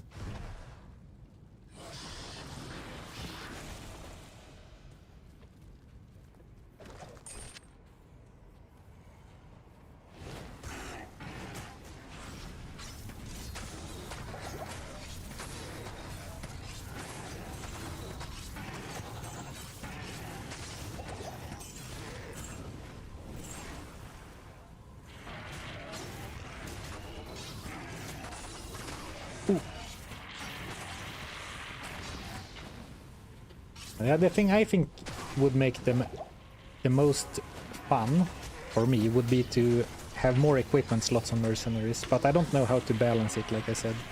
Because if you only add a bunch of gear slots, I mean, mercenaries can still be really strong.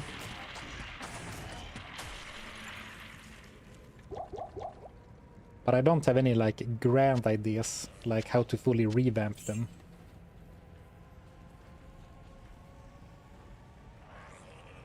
Yeah, that's the route I'm going with my project. More item slots, automatic potion use on Merc when low. But that's an interesting idea with the abilities. Yeah, and here's where I think you need to be mindful about who you're asking. Because I'm not like endgame grinder. I don't, you know, grind the ladder. I don't think I am representative of how most people play the game. Actually, I'm gonna... Now even I think the game volume is a little bit high. So I'm gonna lower it slightly. They screamed pretty loudly when I attacked them. Yeah, I don't think I am necessarily representative for the everyman, but I hear stuff like automatic potion usage when low life, and I like, what? That's a terrible idea. Because I think mistakes should be punished, because it makes for more interesting challenge runs, right? In some ways, doing stuff manually is annoying to do, but having a bit of manual labor is what makes the game fun, in my opinion, because, or manual labor, but like manual tasks to do.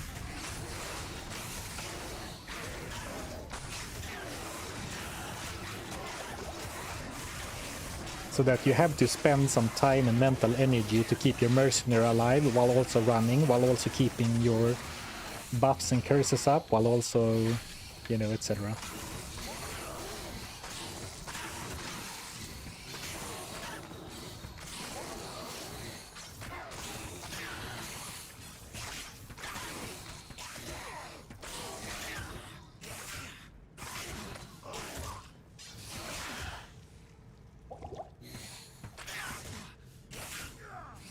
Where did all my potions go? Don't answer that.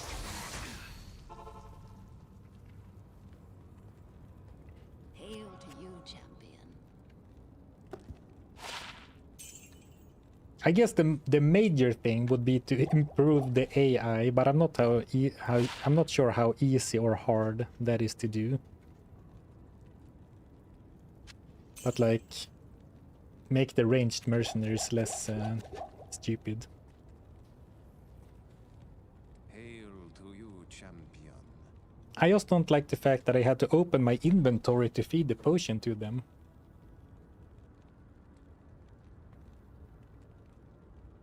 Oh, but you can use shift potion button to feed potions directly to your merc. Not like Spiff's recent video where he completed Forza 6 without doing any driving, you mean? Yeah, exactly.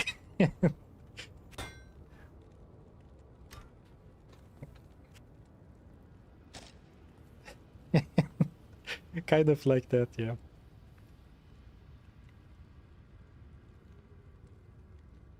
You've been playing D2 after 20 plus years. You are my target audience. Alright, challenge shouldn't be better micro. Challenge in my project is your brain. I'm mixing roguelike elements into general D2 gameplay. Alright, well... Lots of theory crafting required. Well, that sounds nice.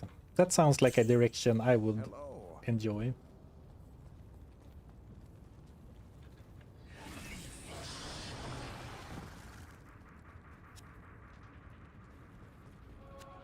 I like making decisions.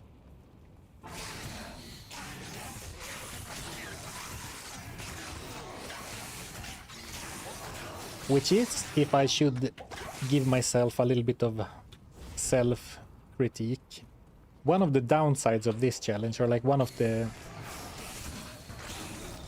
not downsides, but like one of the less interesting sides of this challenge, the only thing we can do is gamble. And that removes a fair bit of, you know, other interesting options like crafting, cube shenanigans, rune words, quest rewards.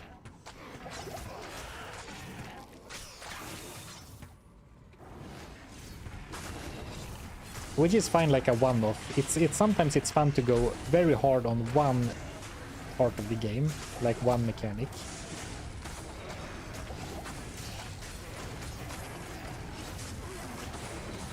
But it's not only that it makes it harder. Sometimes something that's very hard can have the downside that it removes a lot of interesting stuff, and then it becomes less interesting to play.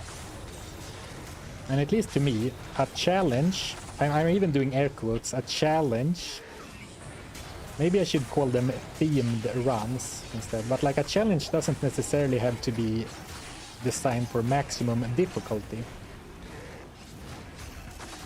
Like, after all, I'm playing because it's fun and, you know, it leads to interesting moments, or how to say.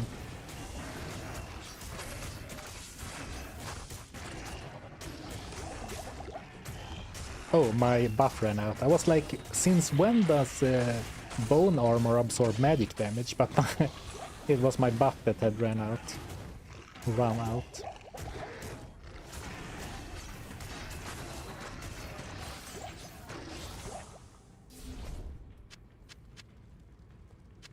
Oh, all those lovely mana potions. Nom nom nom nom nom nom nom. I am overburdened.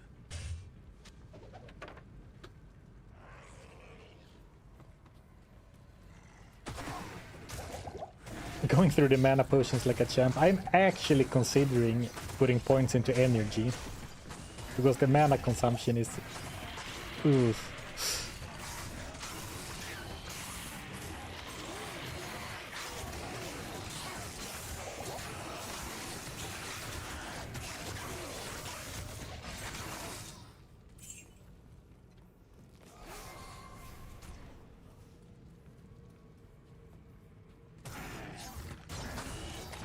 Should do a combined run where you can only have one gambled item, one crafted item, one dropped item.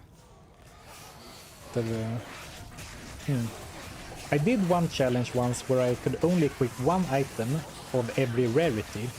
It never made it into a video, it was only a stream.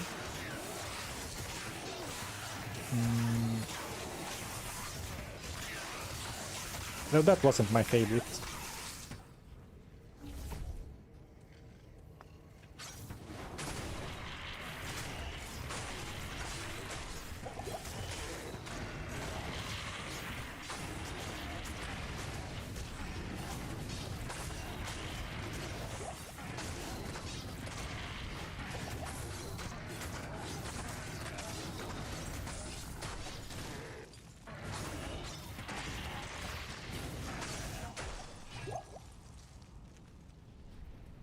Mana.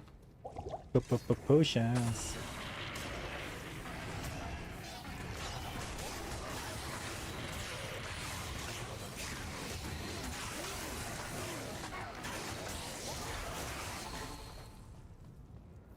What if you only kept loot from chests? That is suggested kind of frequently, but I don't...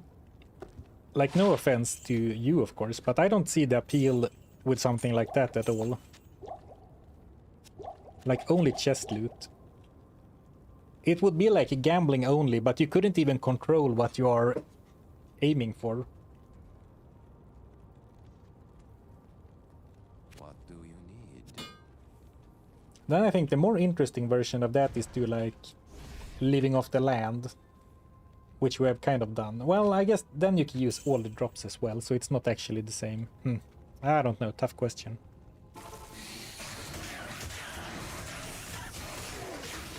I think I've used this sorry. I think I've used this analogy before, but some restrictions are more like gimmicks than others. So some things are like, oh, this sounds so fun, but I think some runs are like, oh, this is so interesting, it's so funny, it's like great, but like if it doesn't change over time, then it's like, okay, we get it after like 2 acts, and then it's like, oh well, now it's just a normal run with a weird hat tip to doing something. And in a way this run is a little bit like that.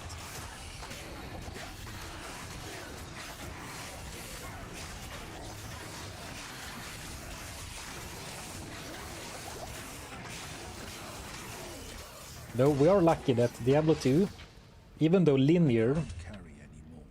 does change a lot over, you know, acts and difficulties. So the game keeps changing, even if the quote-unquote challenge aspect stays the same. Hail to you, champion. Ooh, 35k, we can almost gamble again. Another 35k? Oh, beautiful, thank you, Jamala. Well, first I'm gonna spend like half of it on mana potions. Well, not quite half, but...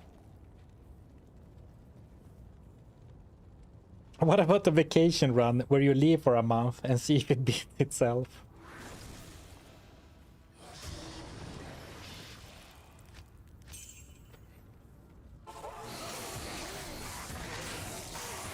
I wonder if like the stream would crash if I left it on for a month.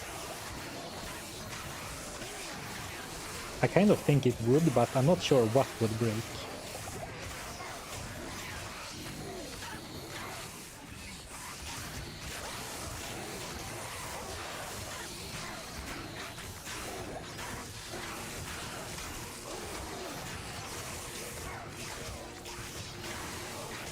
These minion spammers are kind of tough because my arrows like get stuck on the minions. And at least when there were 5 of them, they spawned minions almost as quickly as I killed them. Oh, not quite. Ooh, I do want 32 plus 2 mana, not gonna lie. But is it worth one of my precious inventory slots?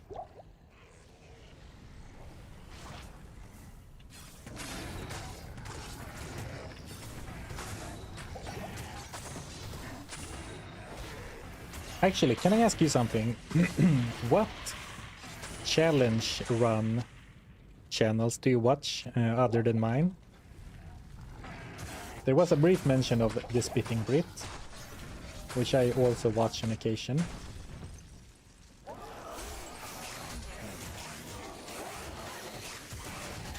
Do you have any other that you would either recommend or just share that you enjoy?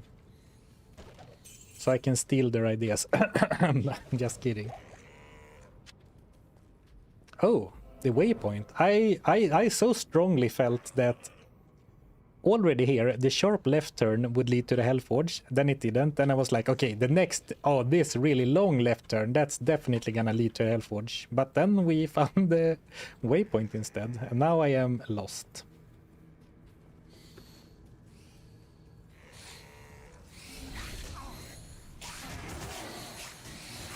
Ah, run!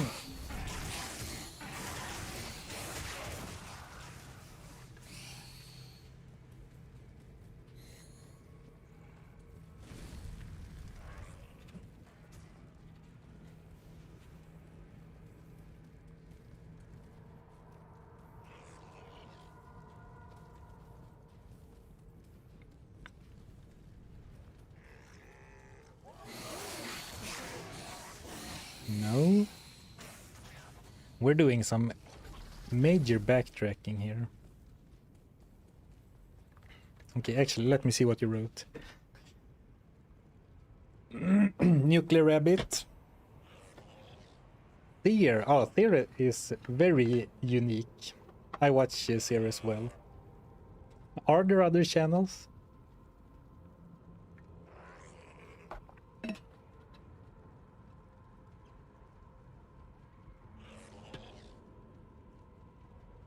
The challenger awaits. Did uniques only run? Found amulet in like Act 1. Said Sarpen must be so jealous. Am I being farmed for clout? I'm just kidding, of course.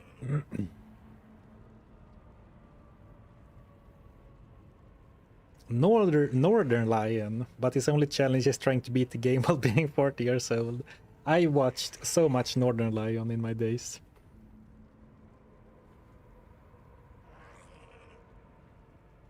Of course, Nuclear Rabbit, Luther.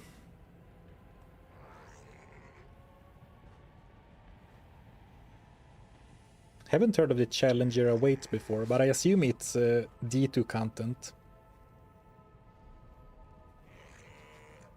Yeah, I guess Kano does a fair bit, has started doing challenges, but he does like 1-2 Ubers with Leap Barbarian. Crazy. Get mentioned, you get name dropped on a few people's channels in a good way. Phew. Sarfen, I mentioned you in my current Diablo 2 run. Name drops all over.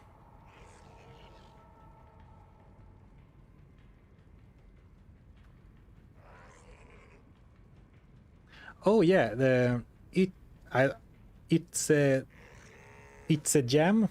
I actually watched the first two, or the first part, I guess, of the series where he does like what he has to find a unique from every area, and it's kind of an interesting. It's an interesting concept. But already, like, or actually, I watched 2 of them, and already in the second one, it's like, it's very interesting, but it's very like a bunch of data on the screen, like all of the time, and then it's just a magic run in between, right? Which is not a bad thing necessarily. Yeah, Cooley did the 1 HP run recently.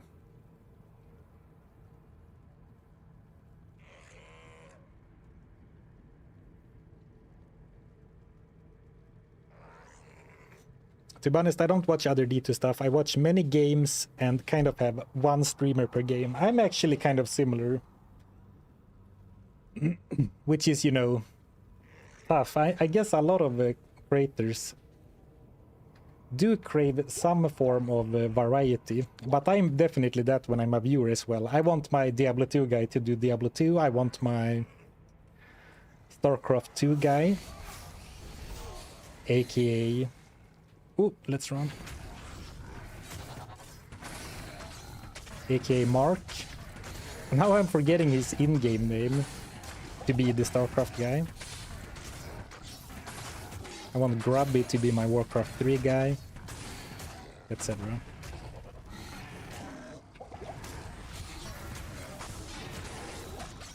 Euthermal, yes, of course. How could I forget? Yeah, Euthermal is the StarCraft 2 cheese guy. Grub is the Warcraft guy.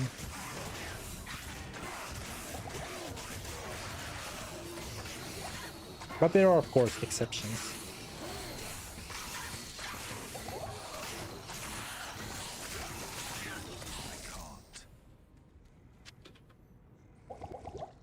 You know, some people make videos that are so interesting that I'll watch whatever they post, which is really a superpower. Stay a while and listen.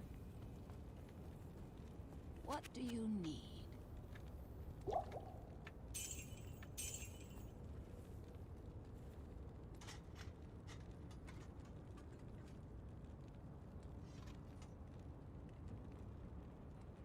Hello.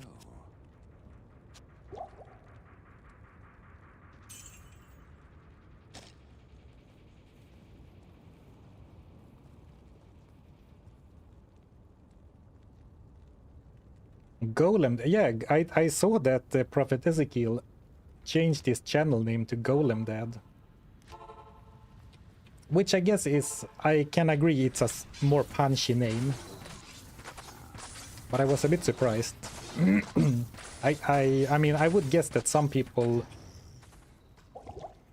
like lose track of you if you change name like that. Like if I change my name to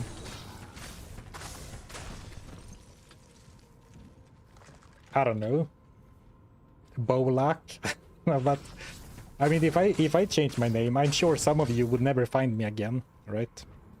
JK Leeds, my goat, of course.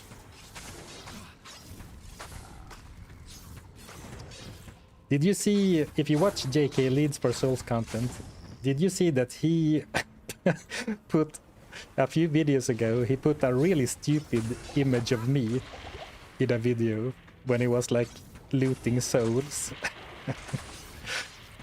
Such a troll. Okay, we have arrived at the Hellforge. Hellforge? Got any runes, mate? I apologize, that was a terrible accent.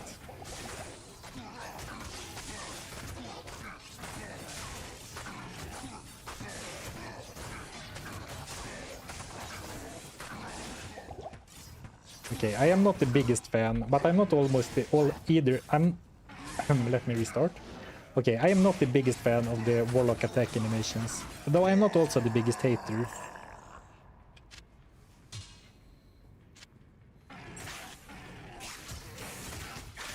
I kind of like how nonchalant he looks, but I'm not the biggest fan of the silliness.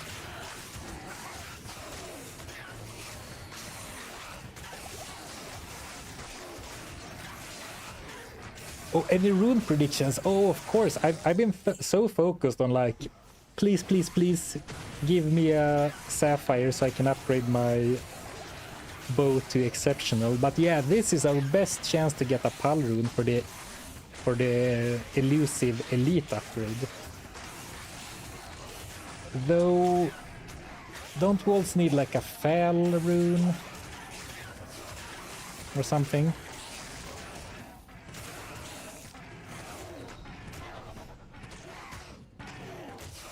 Eld incoming. Manifestation. I need mana. Oh, is it Fel and Oh, so Pal is for uniques then. Fel and Well, that's unfortunate because Fel runes do not grow on trees either. In fact, no runes grow on trees. But you get what I'm saying.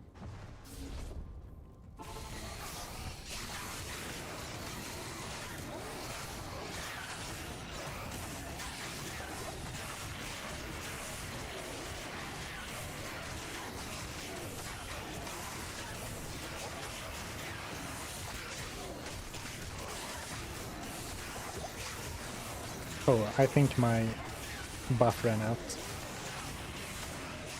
I guess that's a sign that fights are taking longer, because my buff is running out more often at untimely moments. Or maybe I was hitting the rocks or something.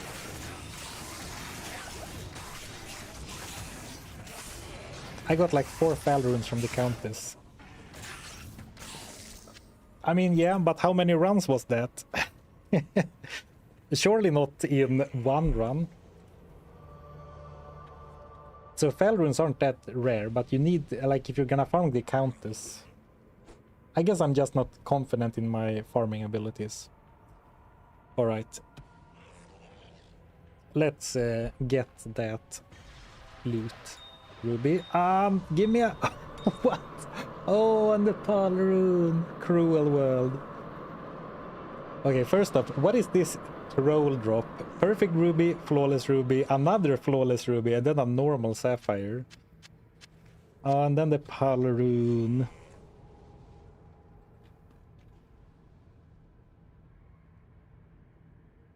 I'm actually gonna double check if you are lying or not.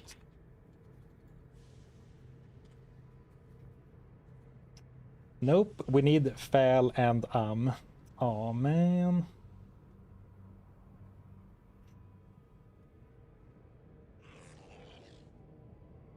So we need Lam and Pal for uniques and for resets. That's so unfortunate. So now we have a useless Pal rune. We have a Ko. I guess we don't have a Lam either. Useless Pal rune. Well, maybe we will find like Gold Strike Arch. The very good, exceptional, unique bow. Hmm?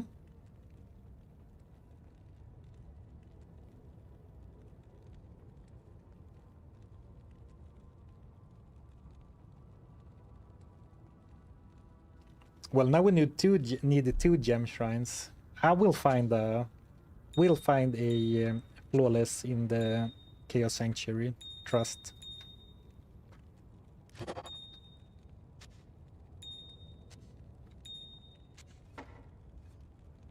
I'm so annoyed by the Pal rune. I would have rather found like I don't know, Ko rune.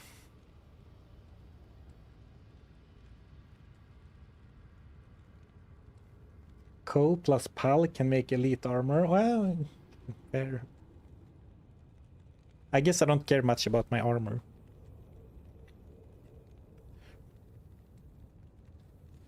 Two Pal runes plus one flawed diamond is equal one rune. Yeah, okay. If I find another, this one will be put to good use. Yay, yay, yay.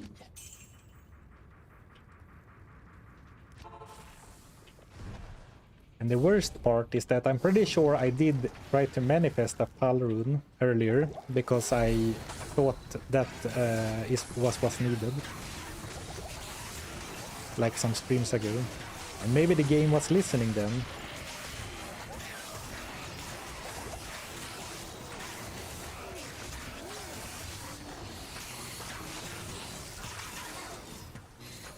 Oh, actually, we are at 4 already. So I think we're gonna have to save the Chaos Sanctuary for next time. And I think I'll get one good full stream in next week. And hopefully that'll be enough to finish Hell.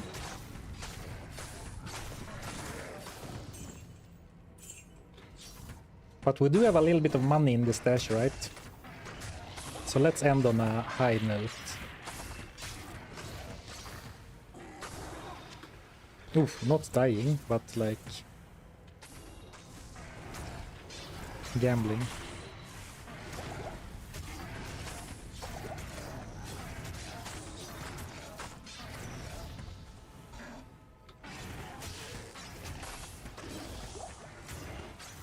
Missed the last video. What build are you doing that requires a bow on this character? It's more like the opposite, like how can I shoehorn a bow build onto this character? But jokes aside, it's working pretty well. Mirrored blades works like a slightly different version of multi-shot. I get a fail rune every 11 to 30 countess runs. Yeah. I think that's the issue, because doing even 11 countess runs with this character is gonna take a lot of time. Well, maybe if I had a really good map, actually. I think I could kill the countess pretty quickly, but getting down there... Oh boy. Monday stream has a lot of work to do. Yeah. Fair point. But we only have the Chaos Sanctuary and then Act 5. But this character is not very good at skipping areas. I think that's why I was certain we would at least beat Act 3 and Act 4 today. But I was thinking like, I can run around with Blade Warp. But Blade Warp is a little bit dangerous because even if I like teleport, I'm stuck in place for a little bit.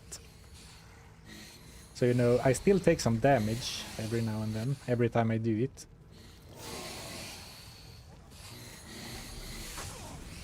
And you know, you can play Act 5 very quickly, but it does remove, it does require skipping enemies.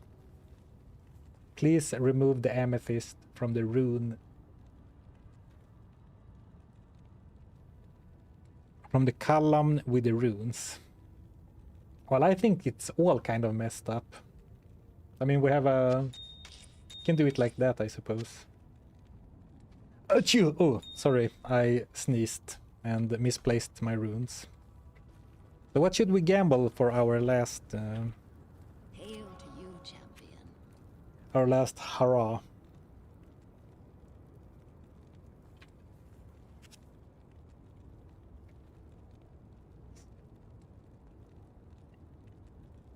Countess for Pal and Fel or a direct Rings again. We could do rings, but it's gonna be only 5 rings.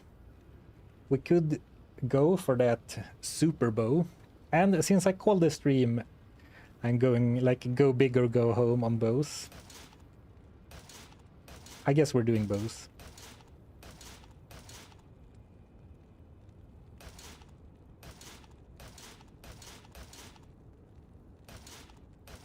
Let's give it a try. And I'm doing Hunter's Bow still, because the elite version of Composite Bow requires a bunch of strength, I believe.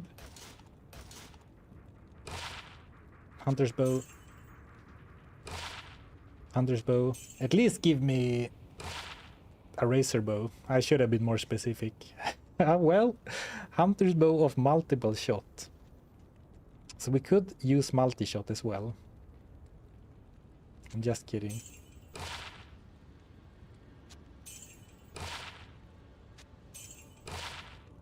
Come on, nothing, not a single rare. Okay, so one more. Womp womp.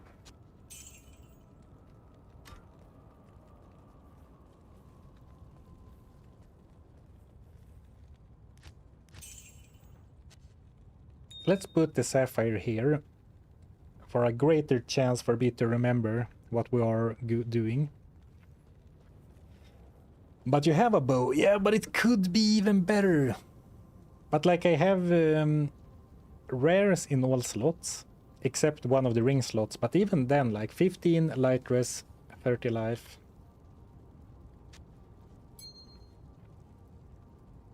Any gear slot is kind of hard to replace right now. Sell stash for gambling funds. It's not actually a bad idea. I kind of like it. Sell everything.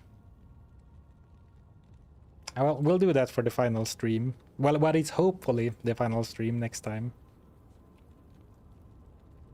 Sarfan, the terror of OCD. Alright. Thank you everyone for hanging out today. Hope you have a good Friday and a nice weekend ahead. And I intend to finish this run next week before I go on a long-ish vacation. So yeah, thank you, have a nice evening or morning or whatever time it is. See ya.